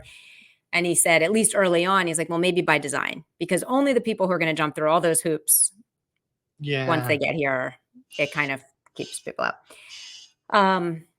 But we need people. The network's not going to win if we don't bring people in to start using it. So for me, it's like all these things, instead of like pointing of like, why isn't Dan writing more articles to make it easier to onboard? And it a little bit of, I don't know, why is no one else? Like, it doesn't have to come from him. So the community can write articles. So I came up with kind of 4 themes to focus on, but ultimately the goal was like to get a lot of writers to tell the world more about Farcaster. So there's different themes, and some are about like making onboarding easier with tutorials, or dev easier, just kind of like tutorials and practical guides. One is about, imagining the future of Farcaster. So I'm thinking even in like 10, 20 years. So, like what does decentralized social, what does that bring? How can you imagine a better world to kind of trigger them? Like, why am I leaving other social media to come to Farcaster? Why would I do that? It has to be because I believe in something bigger, and kind of like helping to paint that picture of what that could be better. And then personal stories of like, it's kind of the why I love Farcaster, with the hopes of appealing to people's emotions. Well, I will tell you that my theory of things in 20, 30 years probably looks a lot different than other people's. And it says that most of this doesn't even exist in 20, 30 years. What's your 20 to 30 year outlook? Well, I think that we no longer need web pages. We will probably be using a lot different hardware and probably a lot more apps that look a lot different than they do today. And obviously AI is going to get a lot more powerful. So you might not even need anything that we are using today.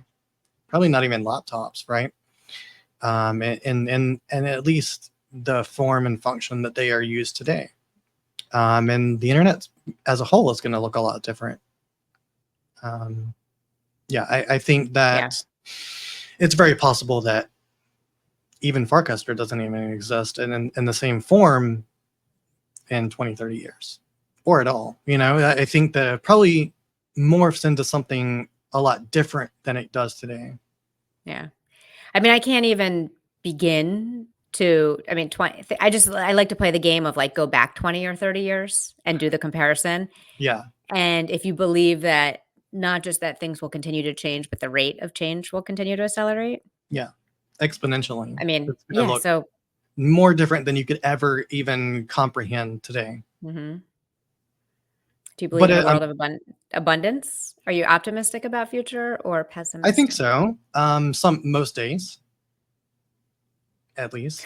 But I think that it'll be interesting to see sort of what the interfaces look like, because right now the interfaces all look the same. They all look the same. And the fact that we are using an interface like Warpcast or like any of the other Farcaster apps, that they all look exactly the same. They're all doing the same functionality. We are sharing, we are recasting, retweeting, Instagramming, or whatever you do on Instagram, resharing. We're all just like sharing things and not interacting with it. We're not really interacting with the people that posted that thing. And the things that we do in this interface aren't as interesting as the imagination, can expand to creatively envision. I think that, people that are building these interfaces are building them for the least common denominator. The people that are trying to onboard, the people that need those documentations and those essays to figure out what to do. Mm-hmm. Right? That's what we're designing these interfaces for. But when you think about the dynamic interfaces that are possible in the future, it's going to get a lot more exciting. It's going to get a lot easier to use.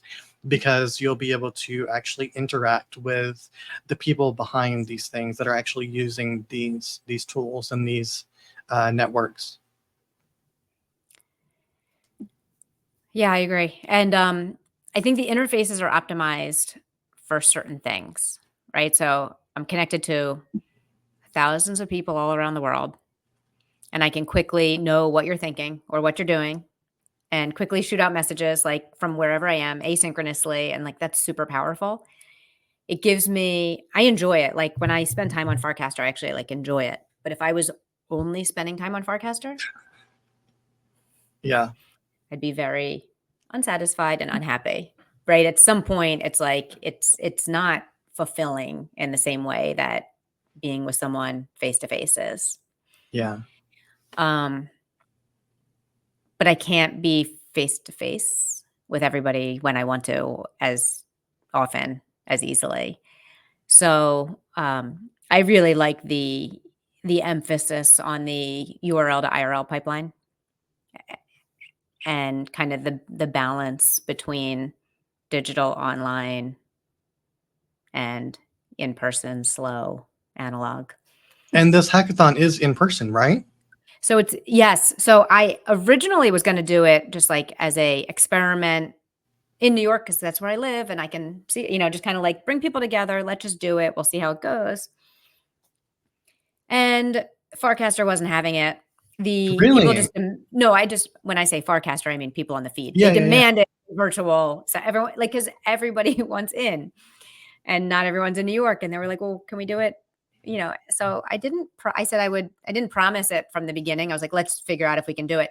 And then Ted, Nanish Prof and Ted volunteered to coordinate the URL. And the truth is it's really not super hard to do because it's here's some topics, go right. Except unless you're also bringing people together. So even for the URL part, there's a gather space. People are it's still trying to mimic a synchronous ability for people to, it's not just write an essay at the same time. It's come together with some level of connection and sharing. Yeah, I think writing together is a challenge, but it's a lot of fun. I recently finished editing a book coming out at ECC, and that was a lot of fun. It was What's the sort of like book? a fun, but so Can you talk about it? it's for a Green Pill. It is a book on impact networks. And if you know Lana Dingwall from the Regen community, and she leads Green Pill as well with a bunch of other people. So yeah, it was a lot of fun. It's going to be a little over 100 pages. I'm really excited for it. Congratulations. Yeah, I love editing. So Mm-hmm. if you need an editor for this hackathon, I'm super happy to help. Oh, thank you. And it'll be a physical book? Yeah. Are you a physical book reader or digital ebook? Sometimes. Lately I'm an audiobook person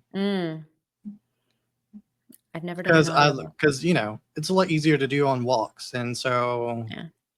if I'm reading an audiobook at home, I tend to fall asleep.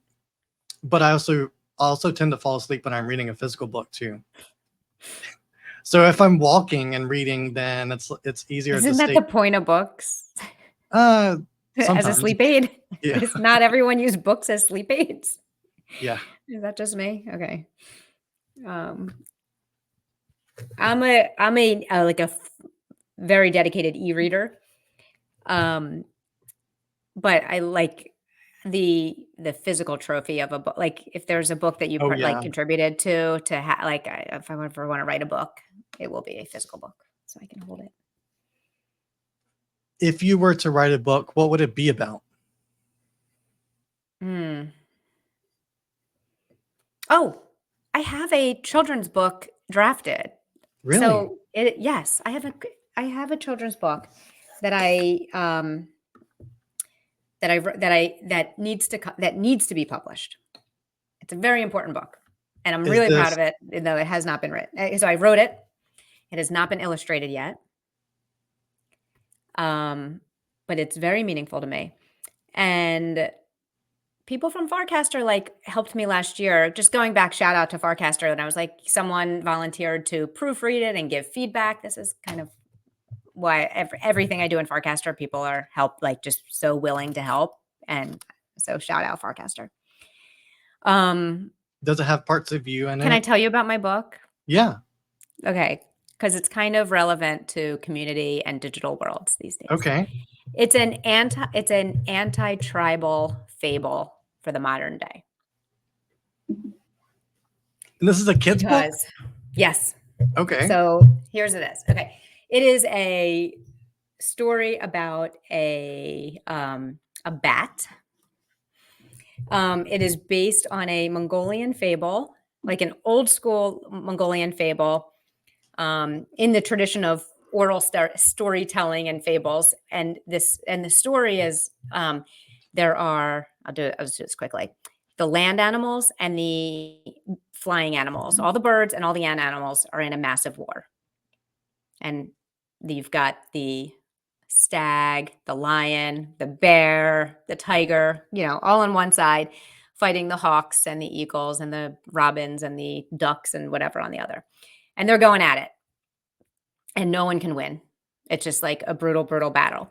So the poor bat doesn't know which team to join because the bat is a mammal that has wings. So it kind of looks at the birds and it's like, am I a flying animal or am I a land animal? So what the bat does is whichever side is winning, it goes to that side. So when the land animals are winning, it's like, I'm over here, I'm fighting with the land animals. But when the birds start taking over, now it's a bird and it hangs out over there. Eventually, after however many long, the animals can't win. They decide they come to a truce. They declare peace.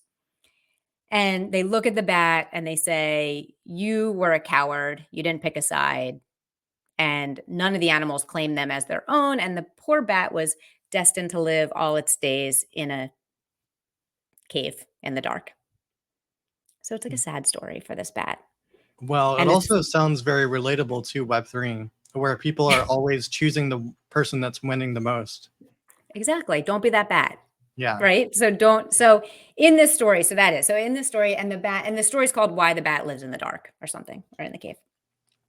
So I read the story and the moral was very clear. It was like, don't be a coward. Don't, just chase who's winning. But I found it to be really sad because what about this poor bat that didn't belong anywhere? Who felt like he didn't belong? You have two sides in this epic battle. What are they even fighting over?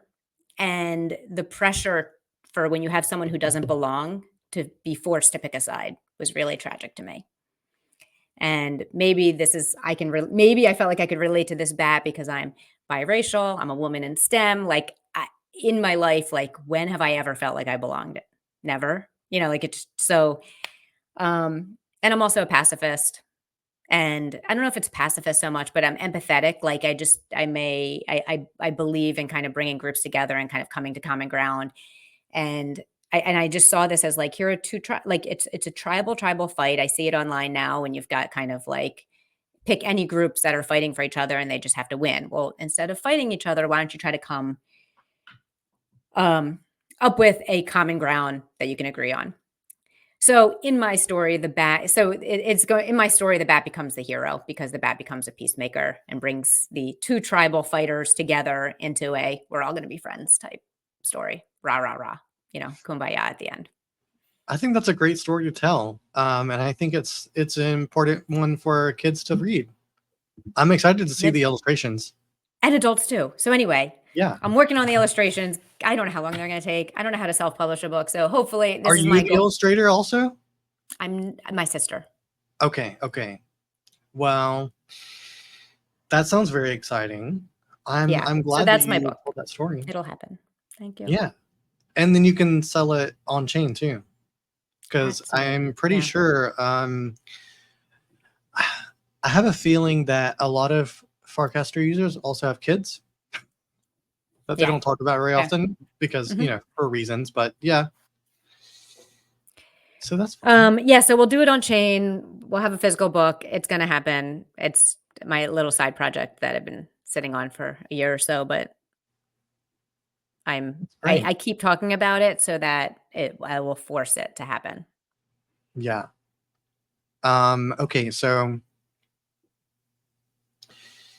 the next thing I'm wondering about is what are your thoughts on Cast Out?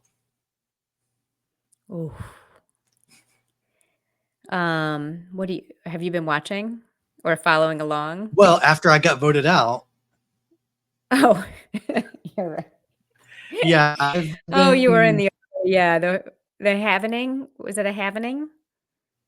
yes, that's when I got voted out. I think so. Yeah. But it's been fun, I think. Have you watched Survivor? Like, do you watch the Survivor-esque shows? I only watched the first 2 seasons of Survivor, so like long time ago. I can't believe it's still on. That's wild to me. It's crazy. There's Yeah. no reason for it to still be on air. People like it. Yeah. Things it's so Prof was very excited about it. I had never watched the show and I was like, "Sure, I'll play." And she warned and she just said, "Look, you all have to be friends with each other after the show." Oh yeah. Like, unlike a Survivor where you're going to win a big prize and it's like, "Who cares? I'm not here to make friends." It's like you're playing with friends. Um, I did, and I've said this. I asked a ton of people for advice. So I'm like, all right, I don't know how to play, and I had people in my DMs giving me lots of advice. And the one advice I got was, don't trust anyone. Everyone's in alliances. Everyone's in fake alliances. And so I very famously am supposedly a backstabber. Ted's been trying to control the narrative and call me anti-girl alliance. And Well, I she's think not wrong. She's not wrong, but it's a zero sum, like it's winner. There's only one winner.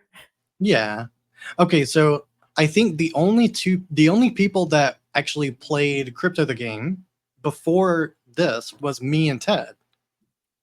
So I don't know what kind of advice you got, but probably wasn't good advice for like for like or at least I think that the on-chain game of the elimination game is a different dynamic than you would get at Survivor that's on TV. It's totally different. I think there's I think it's a lot more transparent because people can see the on-chain activity. People know who you are a lot more because when you're on TV, those people don't dig into your life. You don't have to work with them every day. They aren't your coworkers, but in this game, they are. It's a lot Yikes. different. Yeah. What advice do you have for me then? Well, I don't know if I have any advice for you now. Now I'm scared. Now I feel. I think Now I I'm think worried. I think the difference between this and my experience with Crypto the game was that there's a lot more people, and there's a lot more people that I didn't know personally. So it was a little bit scarier, right? Because I didn't know their personalities. I didn't know. Well, I knew who they worked for because it's in their Twitter bio, but like, I think that's sort of the mystery of it all, of like not knowing the people. And with Cast Out, you know these people intimately, Yeah. personally. And I think the thing with Crypto the game was that there was a lot more money on the line as well. There was 80 ETH on the line. Yeah. So that made for a lot more cutthroat behavior. Yeah, no one's doing this. What you're experiencing. We have a prize. There's a prize wallet, but no one's doing it for the riches. We're doing it because we're oddly competitive. Yeah. and Yeah. and just what I did find is I've had to vote people out. So I've had to vote people out. I've had to vote friends out. Um, I truly am trying not to be egregiously dishonest. I have a egregiously I'm trying to play it as honest as I can be, but, um, it no matter what, right, like, it feels really shitty. Like, the vote day just, Yeah. like it's just it feels shitty. Like, I can't I'm like, "Okay, it's a game, and people understand." It's amazing how, like, just emotionally wrapped up I can get into the vote, and, I'm I don't regret any of, like, anything I've done, and it's just like, it is what it is, but it still feels shitty. The other thing I've noticed is every vote where you're going to vote a friend out when maybe they think you've been in an alliance with them, maybe they think you're stabbing them in the back, Erica, sorry. Um, it's gotten easier each time. You get Yeah, we kind of get desensitized, numb to it. Yeah. and I think that's a very important, like, life lesson right Yeah. there. So, it's It's like, just a game. it's a game, it's fine, but it's like, where do you have your integrity? This is a game you can play with kind of your dishonesty all you want, but in life, I mean, this is the trolley problem, right? Like all about ethics. So it's like if you have a certain like moral line somewhere and you decide to compromise it one day, it's going to get easier to compromise it the next day, and then easier the next day, and then easier the next day until you're a shitty person. Well, let me tell you that I saw the interesting thing, and I think the more valuable thing than any of the money that could have been won from Crypto the Game is that I saw in real time actual like long-term partnerships being formed. People getting job offers from that game, people getting actual friendships from that game. And you can do both. You can backstab people and you can have lifelong friends from that stuff. It's just how you play it, right? And I think that's the thing that comes down to like how you conduct yourself on chain and off chain is like, are you a person that lives with integrity and values? And sometimes it's just a game and sometimes it's more of a long-term play. And like, how are you going to react to Yeah. stressful situations? And sometimes you just get put in really shitty situations that you can't get yourself out of. In life or the game? Well, both. Or both? Yeah, Yeah. both. Right. Um,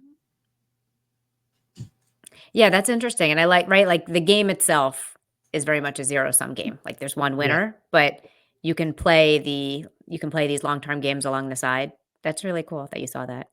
Yeah. It's Well, I think that's one of the advantages of being quiet is that you can observe a lot better and you stay yes. out of the loop. But I was not very quiet. I made a lot of memes and put a target on myself. You were quiet and cast out. I was. I learned my lesson. So yeah. So it's like that is a good negotiation tactic that I have learned is never speak first, right? Information No, is no, weaponized. never. Don't speak. You let the other person speak. You let people come to you. You let people talk. And the more you say, like the less you can say, the better position you can have. So that's like a good negotiation tactic. Um, but if you're too quiet, like if you don't give Yes. people enough, then they're not going to trust you too. Yeah. So You have to there's toe that line of like yes. saying something but not giving away anything. Yeah, so you have to be just sociopathic enough to Exactly. It's the Gemini, right? That's right. Hey, don't blame me We if are a you think little I'm bit this we have to be a little bit insane to be part of this industry at all. But to play a game like that, to play any kind of game that requires subterfuge and mystery and all these things, it's like, okay, you have to play into your personality. I identify as insane. And by the way, and I'm also really proud I'm so proud to be in this industry. Right? What do you think? So Like, and I'm proud to have meet people like you, Riley. Like it yeah, feels so like this is kind of what I meant of like why social media is so cool. Like I don't know where I would have met you otherwise. Like you no, don't live in my town. We're not in the same like we don't work at the same, it wouldn't have happened. And um there, I can't count in the thousands, and I probably in the, but just there's a handful, a small handful of like just really good people who are doing really good work, and it makes me so like it's just so fulfilling. Yeah, it feels good to know that these people exist. And that's one of the things about just being online in general. And then that's sort of I think that being online and preserving this like positive vibe and just like being present with people who are kind and loving, I think that that's what makes it all worth it. That's what makes the stress and the boringness worth it, because eventually you meet good people, right? People that are worth it. All of this is worth it. Yeah. That's why I think that stepping back is worth it. Stepping into yourself is worth it, because when you share your authenticity, then other people can see that too and connect with that. And I'm glad that I met you too.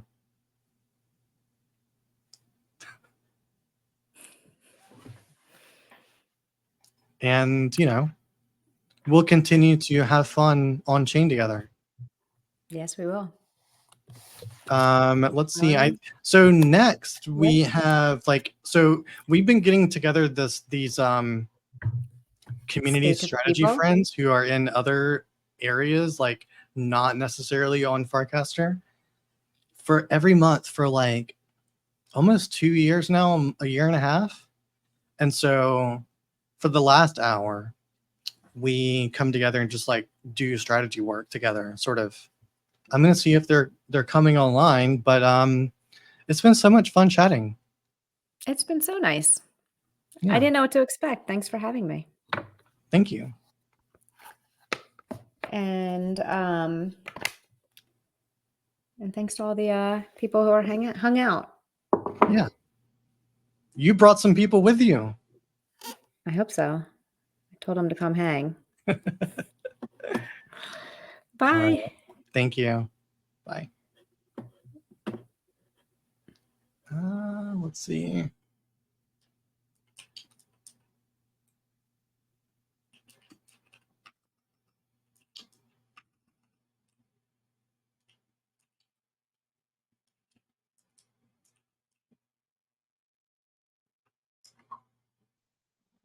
All right. We have more people coming. Let's see. We're gonna go to the screen. Take that off and hello. Hi, can you hear me? I can. Awesome. Are we backstage right now? Waiting for the others? No, this is live? This is live. Okay. Hi everyone. I was really enjoying the session with Adrienne. I don't know if she's still around, but that was great. Time went by so fast. I didn't realize it was already up on the hour. Yeah, 5 o'clock. Do you know where Monica is? On the East Coast. I sent her a few pings. I know part of my whole lessons from last time was the value of a simple calendar invite. Like we're all, busy living our many lives, or even what you touched upon in the last session of like the URL to IRL. There's, a lot of different identities we have. So I know Monica's out there doing a lot of live events and has her main gig with, what is it? Truth and the goblin. The goblin, yes.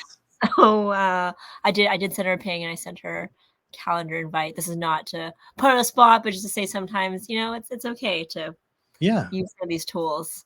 Well, I think they launched something new recently. I can't remember what it was, but it was either another game, I think, maybe. It was like a meme. Yeah. Thing, factory. I hope she can talk more about it, because I want to hear what it's all about.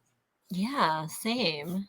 I mean, that's what's interesting about our group, is that everyone's working on different things. I'm just gonna actually interesting stuff. Well, to a degree, right? All right.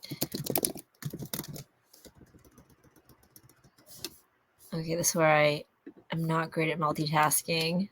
So I'm just texting a few of our friends.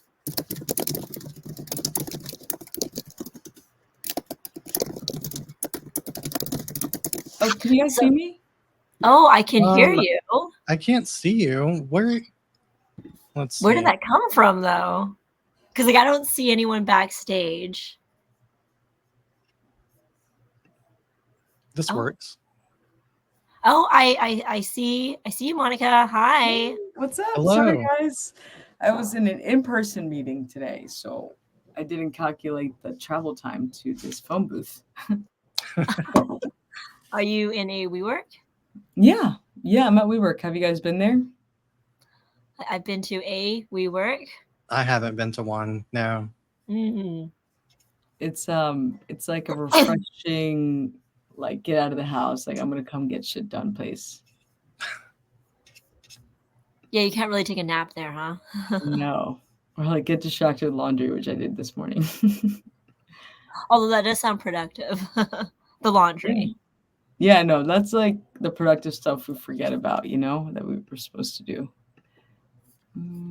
Wait. We were hoping. I mean, I know there's a lot that we can. One, we missed you on Monday on our normal session because we have our reoccurring monthly strategy group. Then we also have this, which is monthly every third Thursday, which is kind of nice to share some of our things live. But I know we wanted to catch up.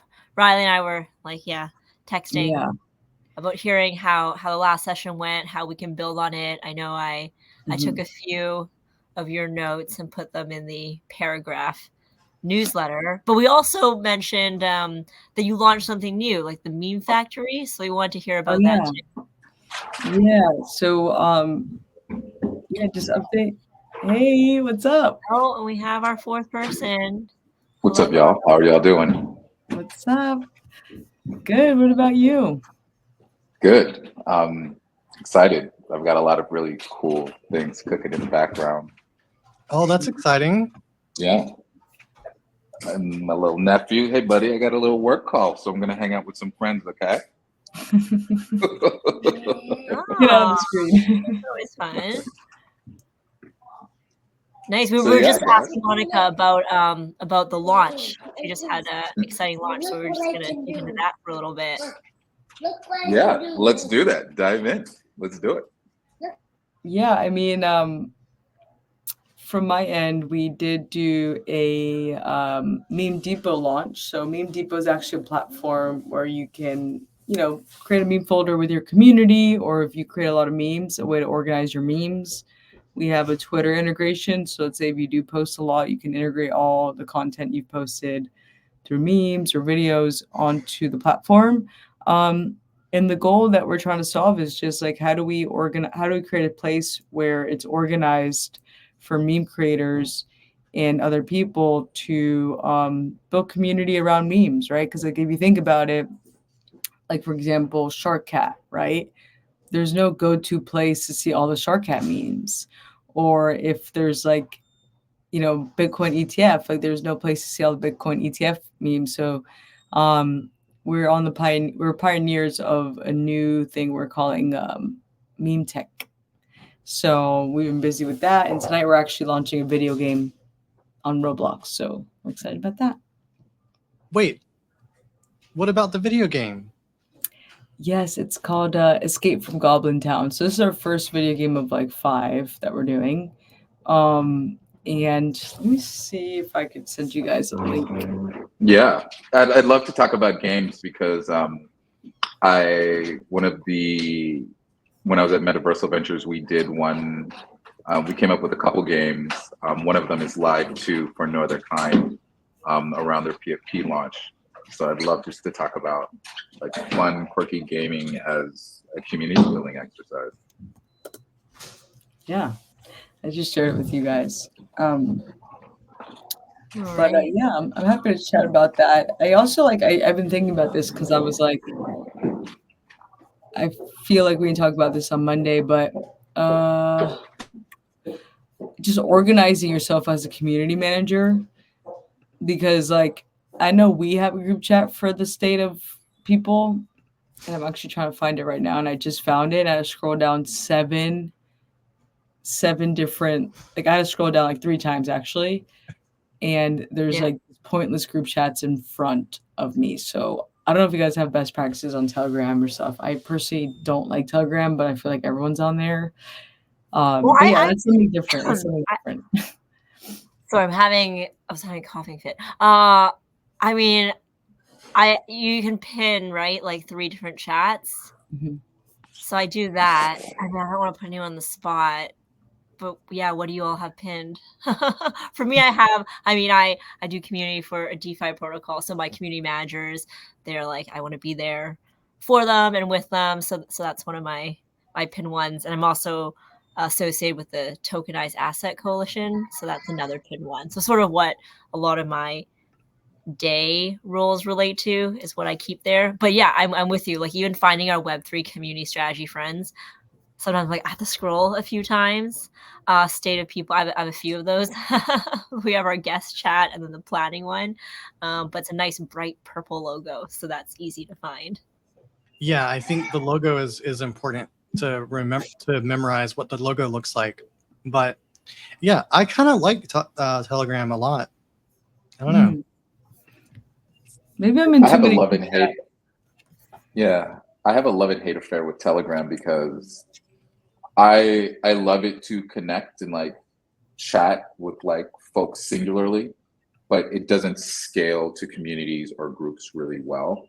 And that's the biggest challenge. It's the Discord challenge, right? And so the solution that we have is, well, we create like a private group that you can have your own channels with, a la, I don't know, like CPG group. Theirs is really intense, but really well managed. And I think that's the challenge of using Telegram as a centralized communication platform for your community. Like you have to go through and almost build out a UX so that they have access to whatever announcements or whatever is top of mind. I use the pinned feature per channel. So based on whatever it is that we are relating to, code of conduct, for example, for meet and greet channels. For news channel, we'll pin whatever the latest, recap was for the week or for the month. And that's how that's how I've been able to leverage Telegram as a best case experience. But yeah, I just think that Telegram, unfortunately, is really bad for groups of people, and we need a better solution. At least it's bad for big groups of people, and then the other problem is like you get people who just don't get it, or who don't understand the interface, and then they get upset, and they're like, but that's an understandable upsetness. It's like, yeah, I get it. It's a terrible UX, but it's also like one of the best like pure chat places. You know? Yeah, it suffers from the same like UI challenges that Discord has. Which is, and part of it is media literacy. I think the other part is just like generationally, like we are at a split where we have a certain member of our community, that is like, oh yeah, Snapchat was easy. I had no problem figuring out Snapchat. These are really straightforward, right? Versus many that have never had that hyper connected community. They're not used to diving into a deluge and avalanche of ongoing conversation and not feeling like, oh my God, I got to try to catch up with everything. Like, no, it's, you just, go with the flow and you kind of surf the waves, and it's a nice place to be. But that is a mindset, and this is coming from someone that's been online since '93. This is a mindset and like a literacy challenge for a lot of our communities. And I think these are things that you have to take into consideration when you're looking at, am I building out my community? What percentage of my community has the media literacy to be able to jump in and just drive and dive into the conversations? And those that are going to need a little bit of hand holding, maybe have a mentor or partner them with someone, so for the first couple months, they really get a smooth onboarding experience. Yeah. Yes, indeed. But continue. Tell us more about your launch. So how are things going? Oh, sorry. I was actually on Telegram while you were talking. Hilarious. How many windows does everyone have open right now? In addition to this one, I do have the Telegram chat aside since I wanted to make sure everyone could attend. I literally, my computer is a mess. I need to I think as a community manager, you should definitely schedule out time to delete graphics on your desktop, go through your Telegram. I need to go through my Telegram. That's stressful. But also Discord. I don't know. It's just I feel when I'm talking enough about how to properly manage all this technology that we're using on a day-to-day basis. But maybe that's something you need. It's like cleaning your room. You got to clean your room, but maybe that's something we just need to do ourselves. I don't know. Yeah, it's like a daily cleansing, You know how you brush your teeth every day or you go to sleep every day. You have to do maintenance on your maintenance. That's what it is. Some people that are really good about closing out all their windows, at the end of the day. Admittedly, that is not me. I'm not that person. I like having all my stuff, but I've definitely learned a few times when I do have to do that hard reboot. It's oh, I didn't actually need that window or that tab. Could have just closed it earlier. Yeah, no, I feel that. But also I get scared. I get FOMO. Digital. Yeah. Oh, dude, I get info FOMO is the worst. Yeah. Yeah. How do you deal with that? Generally, couple things. I use Pocket. I don't know if you guys are familiar with Pocket, but Pocket is a web clip basically. So if I feel like I'm afraid of losing something, I'll drop it into Pocket. Notion is the other one. I'm really forcing myself to start using second brains as a more natural extension of my workflow. So just being able to ping it through, and then now I'm generally having Claude or GPT open constantly to reference the information and just do a quick summary or to even figure out if it's worthwhile. I got a lot of friends that are sending me white papers and all kinds of really deep academic papers, psychology paper. I'm just oh my goodness. And I love information, right? It's the Gemini in me. So I just want to dive in and just immerse myself in all the knowledge, but I'm trying to be really conscious of my time, and to really be able to identify whether or not this information is going to be able to suit me and my needs as of now. And that's how I'm using it. It's a process. I have I have 7. This is a Mac. This MacBook is what, a year old? It's the new 16. I have 7 desktop folders. That's in a desktop folder. It's in a desktop folder. That's in a desktop folder. So it's still, it's still a challenge. But I hope that by the end of this year I'll have it locked down. That's my goal. Yeah. Yeah, one of you were using a calendar app, right? Didn't Monica? Motion. I've been using Motion. I don't know if I told you guys about it. But, remind me, please. Yeah, it's basically an app that you put your checklist into it and they help you. They sync to your calendar so they know when you have meetings, and then based on your checklist, they'll arrange times to do tasks. I like it. I think for me, it's more of depends on my weeks, right? So if I start my week this week, I was at I was in my grandparents' house, so it's a 4-hour drive. So I didn't prepare my meals on Sunday. I didn't organize my week. So I wasn't as productive. So I wasn't able to to actually put in things into my motion. I didn't even use it. But if I have the time and I'm in the mood to prepare and stuff, then it works really well. So it's one of those apps. It's you have to adapt to it. You can't, if you use it every day, that's amazing,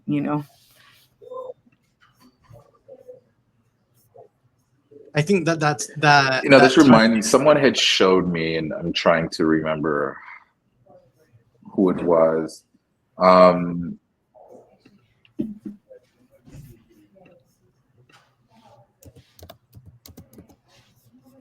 Go ahead.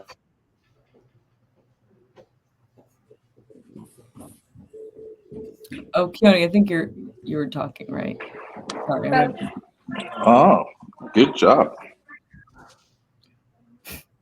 Oh, I think there's a delay. I was, and then I felt like I got disconnected or whatever. And then Riley spoke up, and then I was like, all right, go ahead, Riley. And then I'm like, all right, I'm just gonna shut up. Go, Riley, it's all you. No, you go.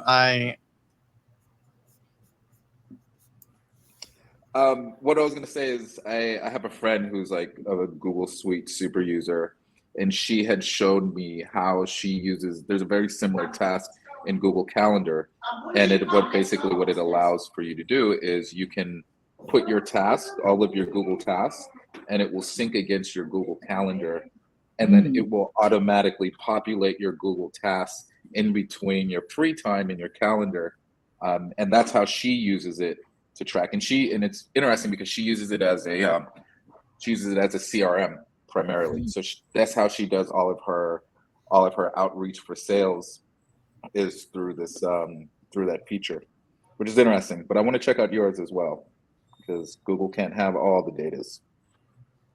Yeah. Well, speaking of the things that make our lives easier and like AI sort of helping organize things, do you think we are getting closer to a automated community manager at some point in the future, or has that idea sort of waned?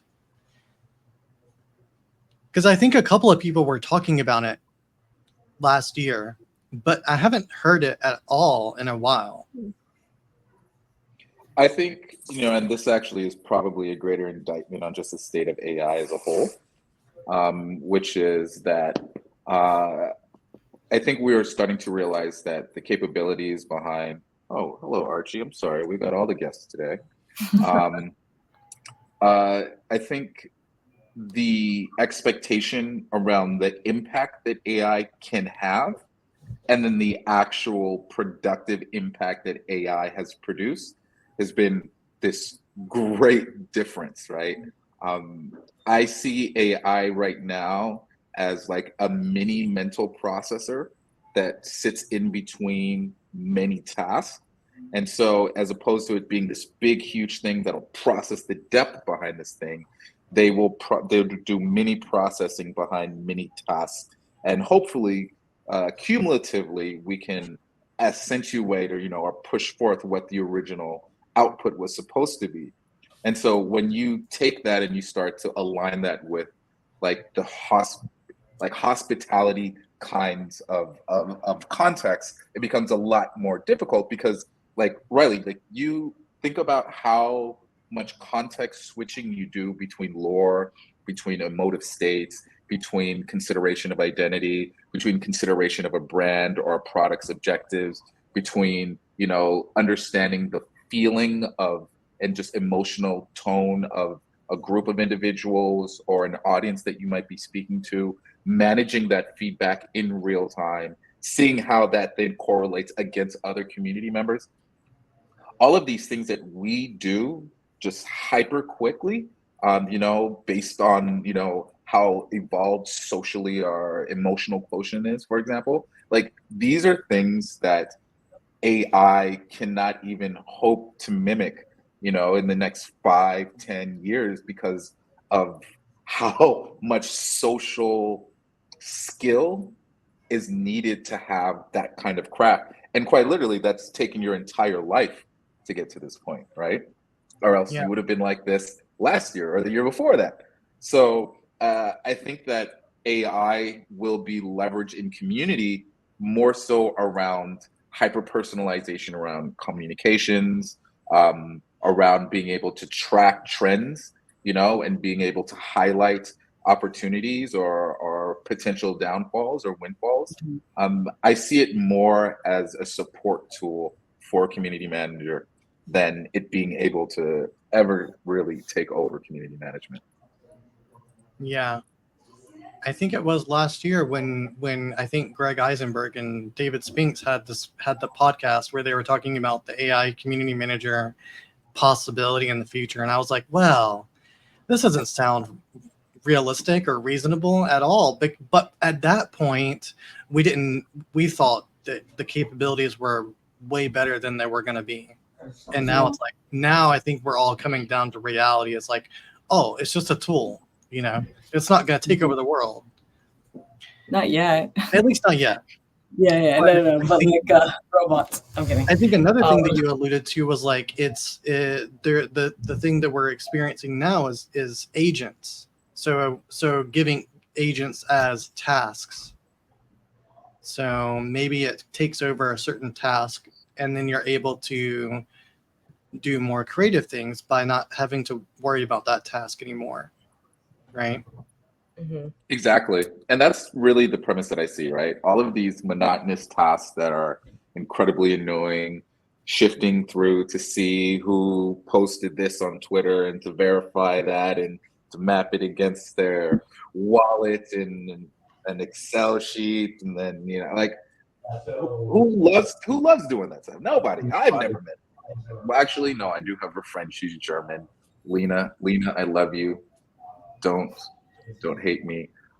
She's a member of incredible community, HerDAO, but she actually loves like that kind of like information collation. But she's the only person I've ever met in the world that's like that.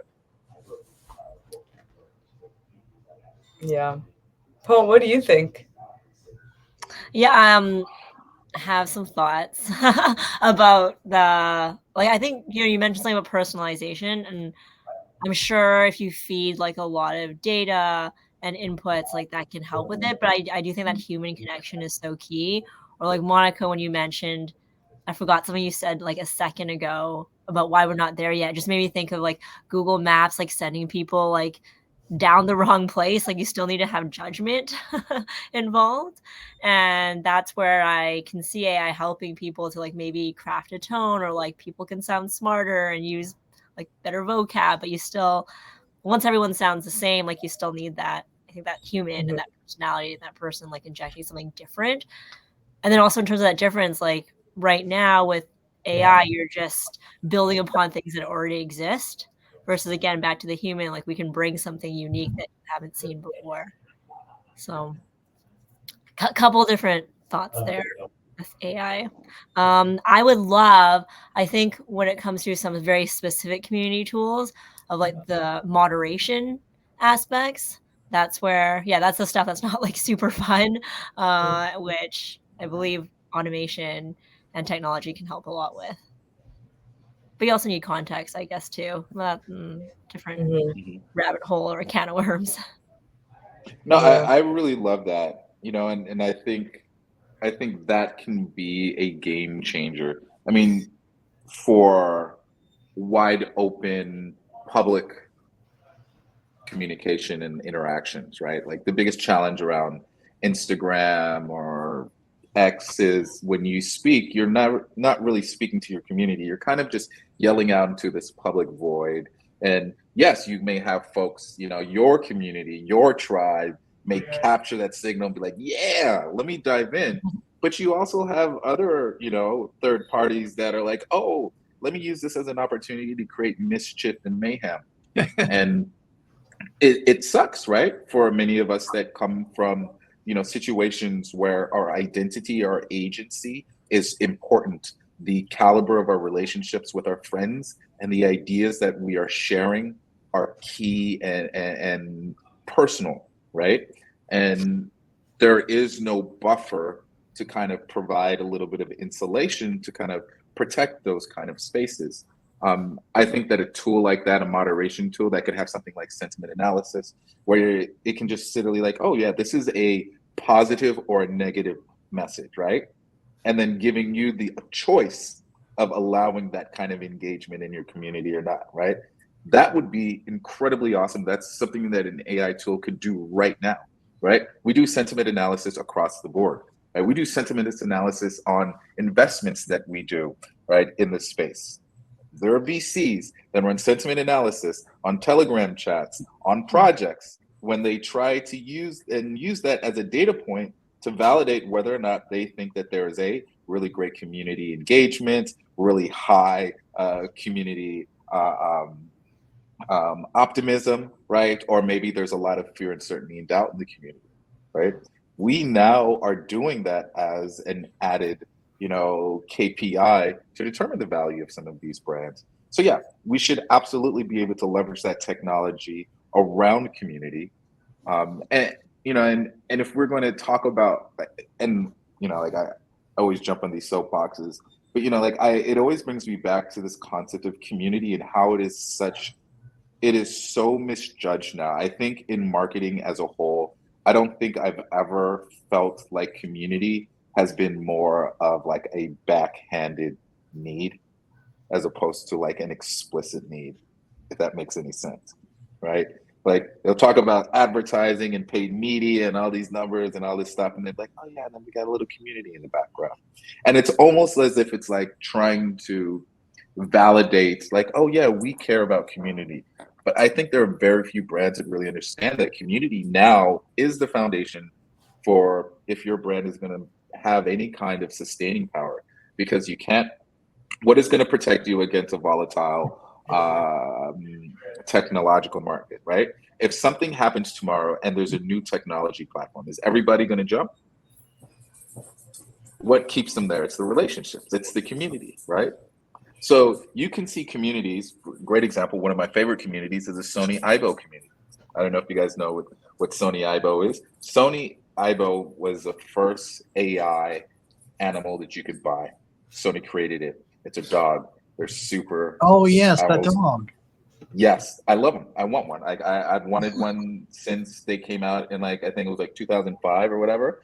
And I'm on the forums, and they are they do not update any of the places under which they communicate. Like they still use a forum, or like a forum version that was like the same forum version that I used in 1999 or 1998. It's crazy. But they don't care about the technology, they care about the people, right? And so imagine that company that has this outdated technology, and they're like, holy snap, it is our community that allowed for us to stay relevant. And our community really doesn't care about this, that, and the other, or the sales, or any of the bigger, faster, cheaper, zippier, etc. They cared about the relationship and the people, and that kept that thing in play, right? And there's an even larger, context when you think about it. And I think this is like community as it relates to all elements of a brand or a company, right? So we can go back, it was in the 80s. Simon Sinek talks about this. I can't remember the name of the economist, but he determined in the 80s, the name will come to me, but basically he said the definition, or the sole requirement of a business is to make as much profit as legally possible. So basically what he did is he took the mandate of relationship and morality outside of business, outside of brand. And for the first time, you started seeing brands that would say, hey, well, here's this arbitrary number that we need to hit every single year. So 7 months into the year, in Q3, I'm going to do mass layoffs. And I'm going to completely destroy the culture. I'm going to completely destroy, the meaningfulness of the relationship between employer and employee, right? And now what has happened is companies, the average lifespan of companies on the S&P has dropped considerably. I think pre-1980, I think the average life of a company, a brand on the S&P was something like 87 years. If you look at it now, it's like 38 years, right? And it's this direct correlation between community and relationship. And it used to be companies, when they would hit an economic downturn, they would be like, hey, you know what, we're struggling. They would come to the employees, they would come to the community and be like, hey, can you help us out here?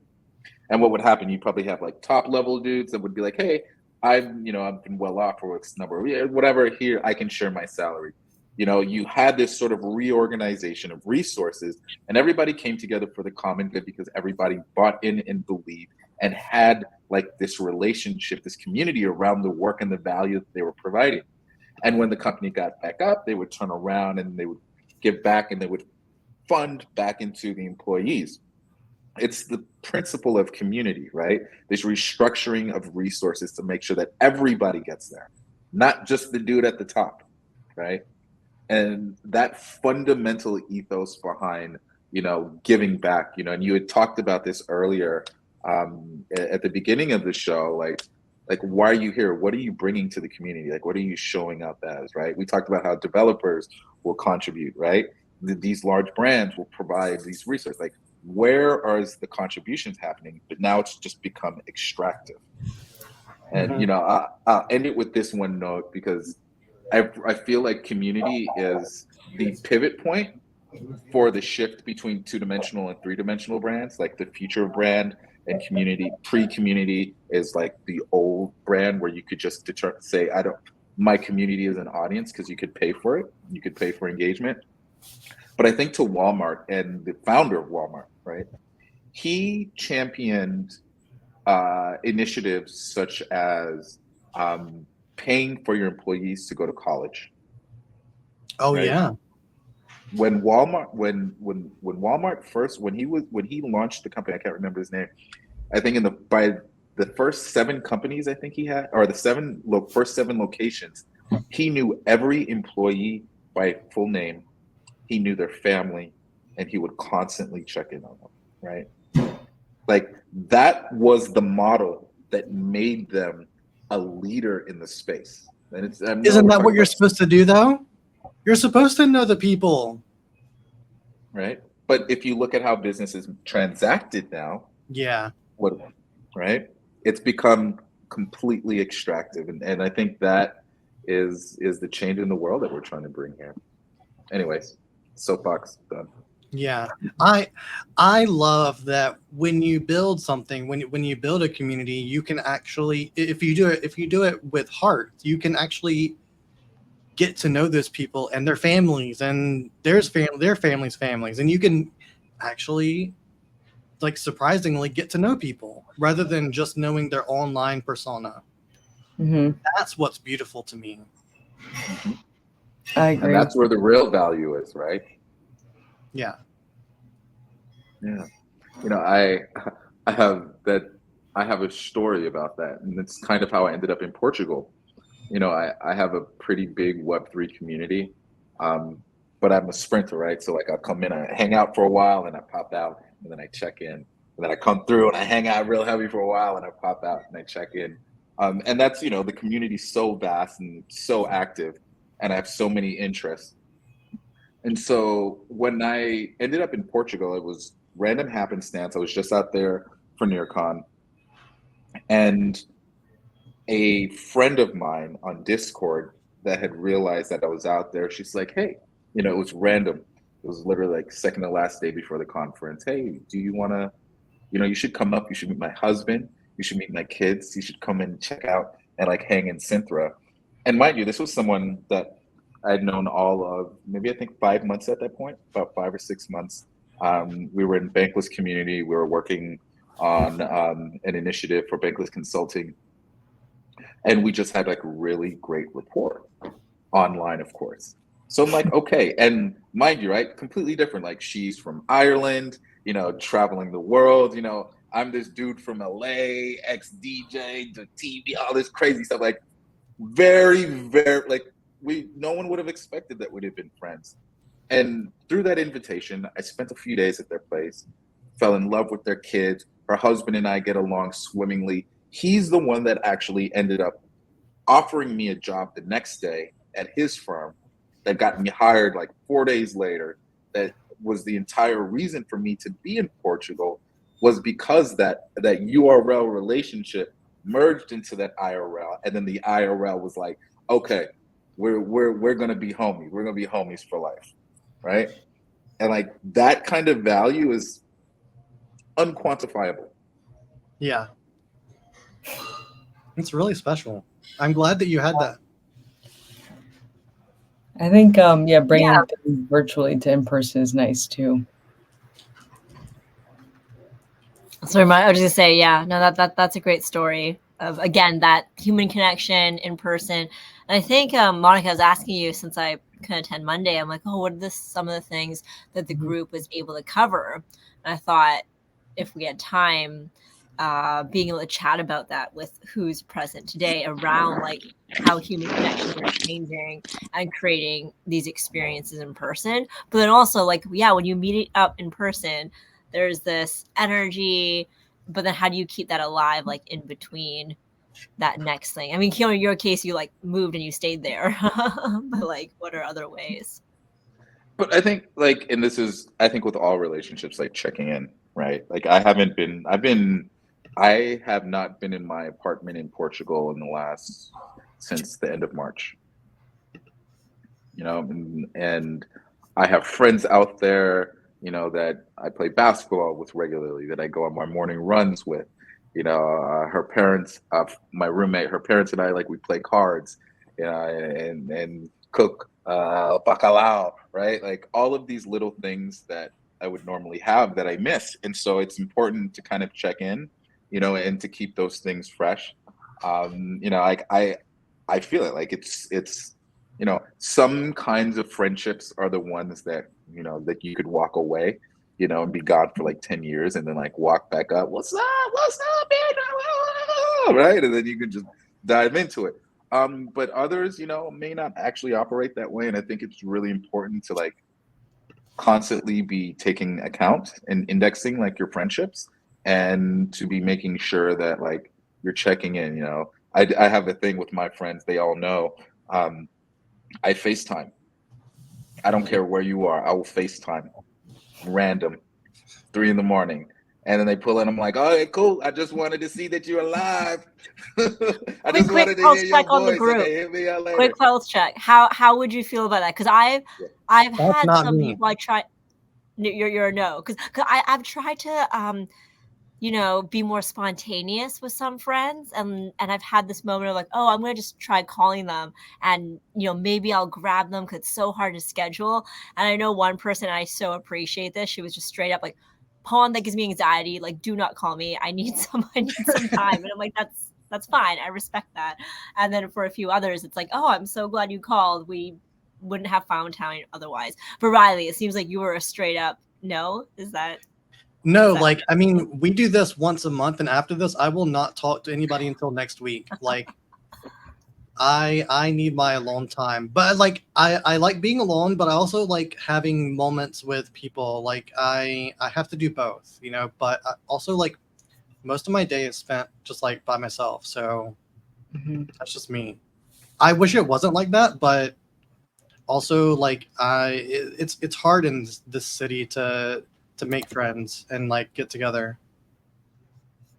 Monica,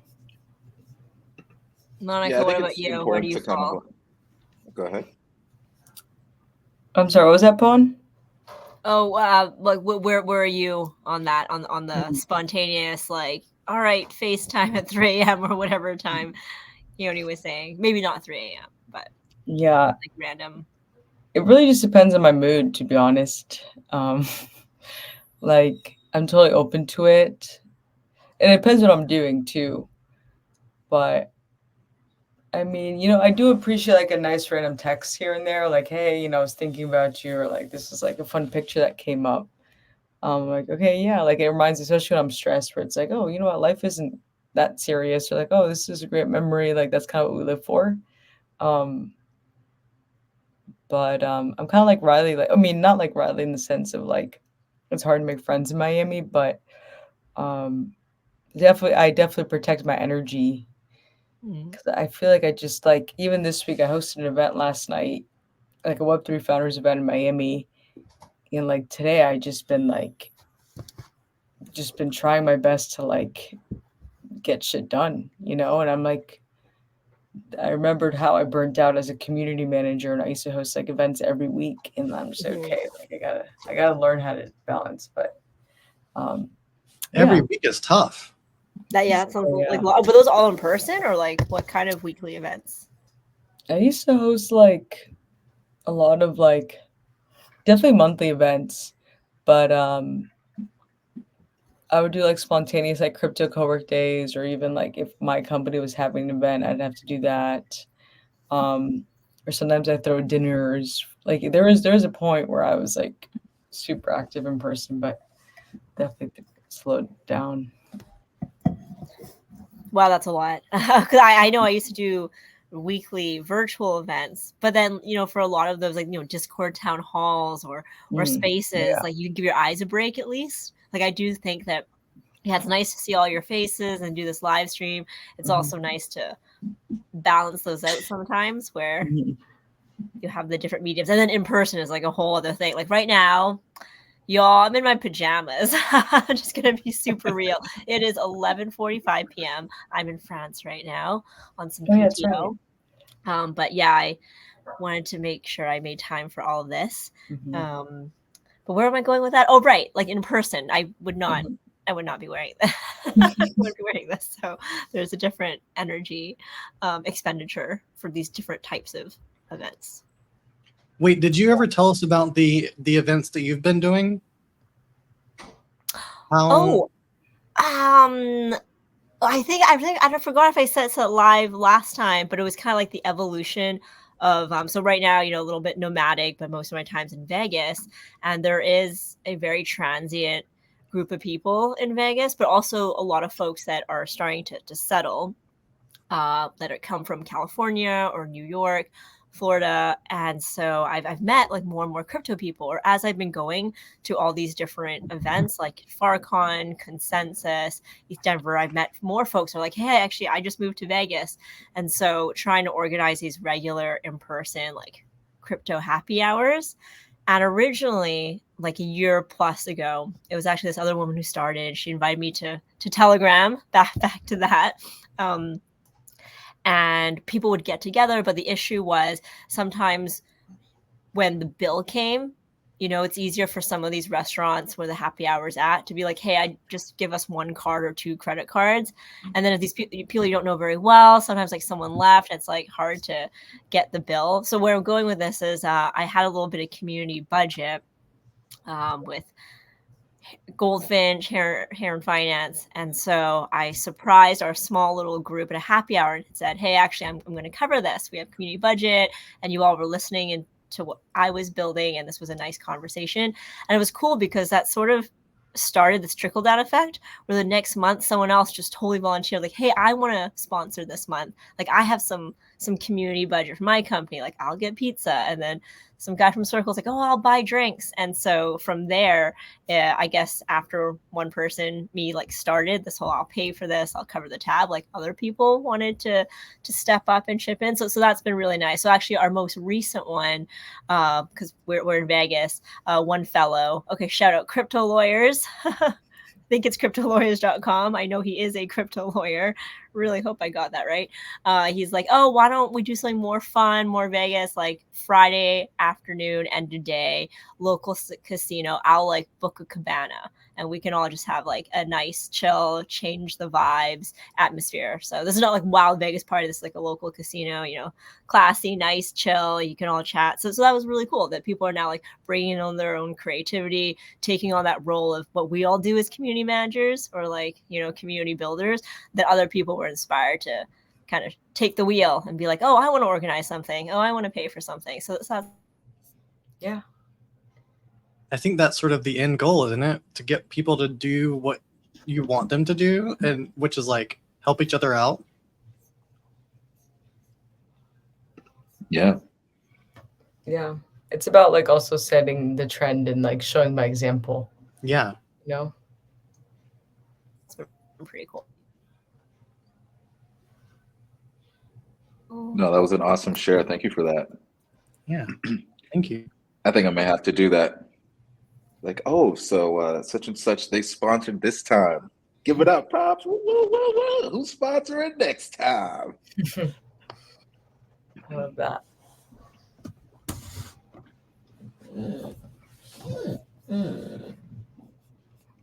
Well, we have 10 minutes left. Is there anything else that you want to talk about? Yeah. You know, here's a question. What was the most interesting Web3 news about community that you heard this week?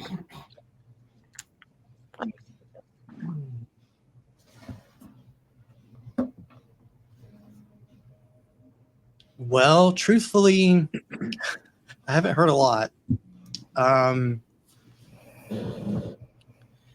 But I did see that Ted and the Farcaster people did a walk recently in LA, 26 miles together, and there was like 10 or 11 people that did it together.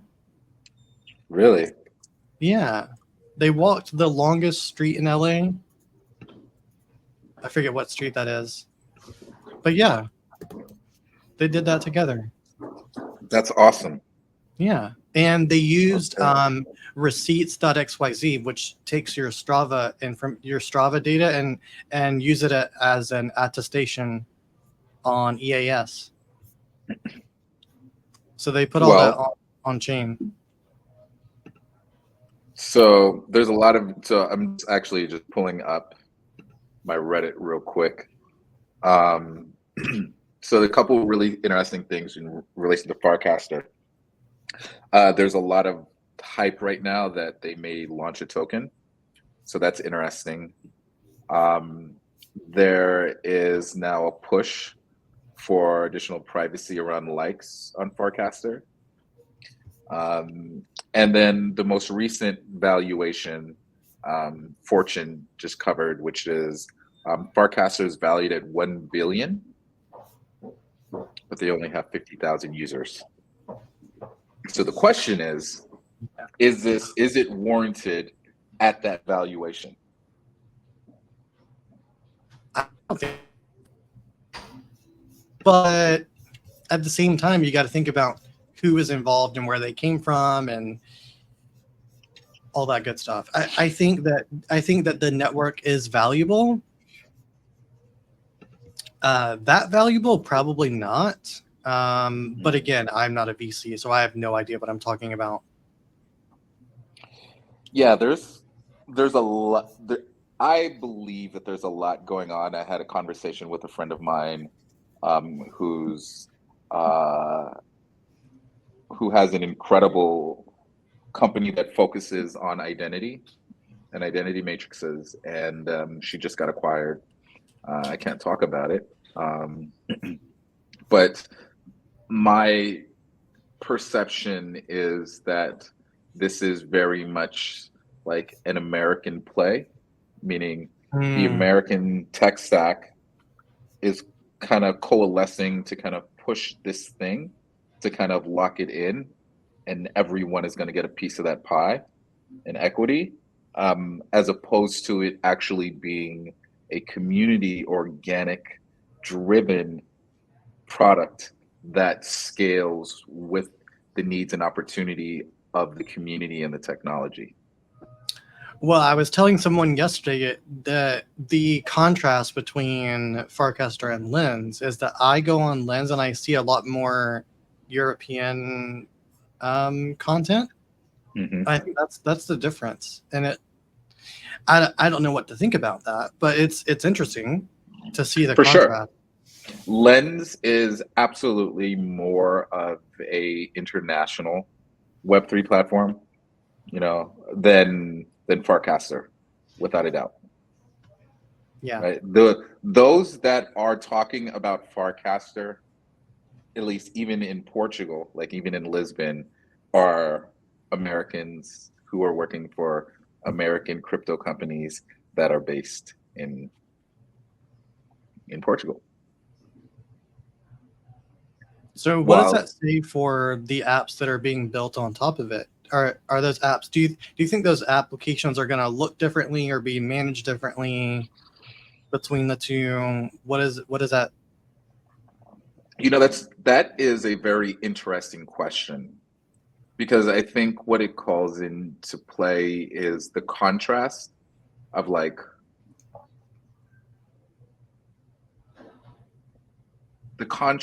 of socio-cultural expression as it relates to being born and raised in Europe or in America.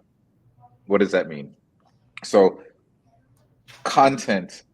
social content in America is hyper designed to specifically drive attention in very specific niches, right? while in Europe, it is still, I would consider Europe maybe 3 to 5 years behind social media trends. Mm.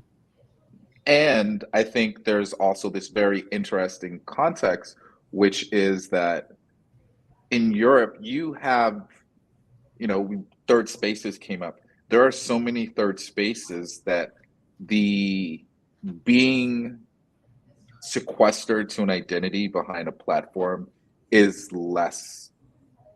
happens less frequently, right?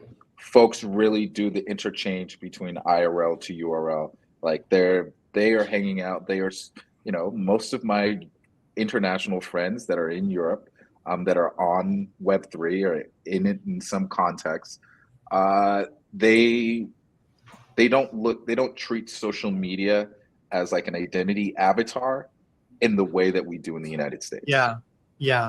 I think there's a larger portion of people than we think who are in Web3 who have never been to an event. And Exactly. to me that's wild, but maybe that's their choice, maybe it's not, or I don't know. But I think that's really interesting, because no matter what community I've been in, I've been to events, right? No matter what kind of fandom or community I've been a part of, it's been always, you have to be with the people, not just online. And that's very interesting about, Twitter in general. It's like people are just literally stay on there all day. It's crazy. Very scary. Yeah.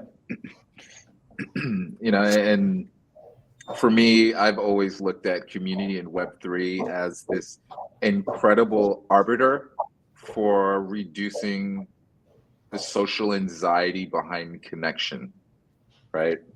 Because you're coming into a place where you have choice where you never had choice before. If you enter into a Facebook platform, you have to have your name, your last name, your photo, your date of birth, like all of these statistics, these identifying characteristics, so that it can be, extracted for data and can be sold down the line, et cetera, et cetera, et cetera. That's the business model. But you're forced to enter into this arena, if you will, with a forced identity that you had no choice behind revealing, right? The fact that now that you're in Web3, you can be totally anon, or you can admit or present whatever characteristics that you feel comfortable presenting, and you can completely live in confidence in that identity, right? That identity layer. To me, that is powerful. That is power, because now you choose your sense of self. You choose the communities and the values that you can interact with, right? As opposed to just being thrown into this public sphere, and they're like, well, if they don't like you, like, well, then don't come to the public. Well, where else am I supposed to go? Yeah. So yeah, but again, we are very, very early stages in growth. I'm curious to see how Farcaster is going to play out. I can't wait to get back to Lisbon, because I don't know if you guys know Jess Holgrave. She's the COO at Wallet Connect. Yeah, so she's a good friend.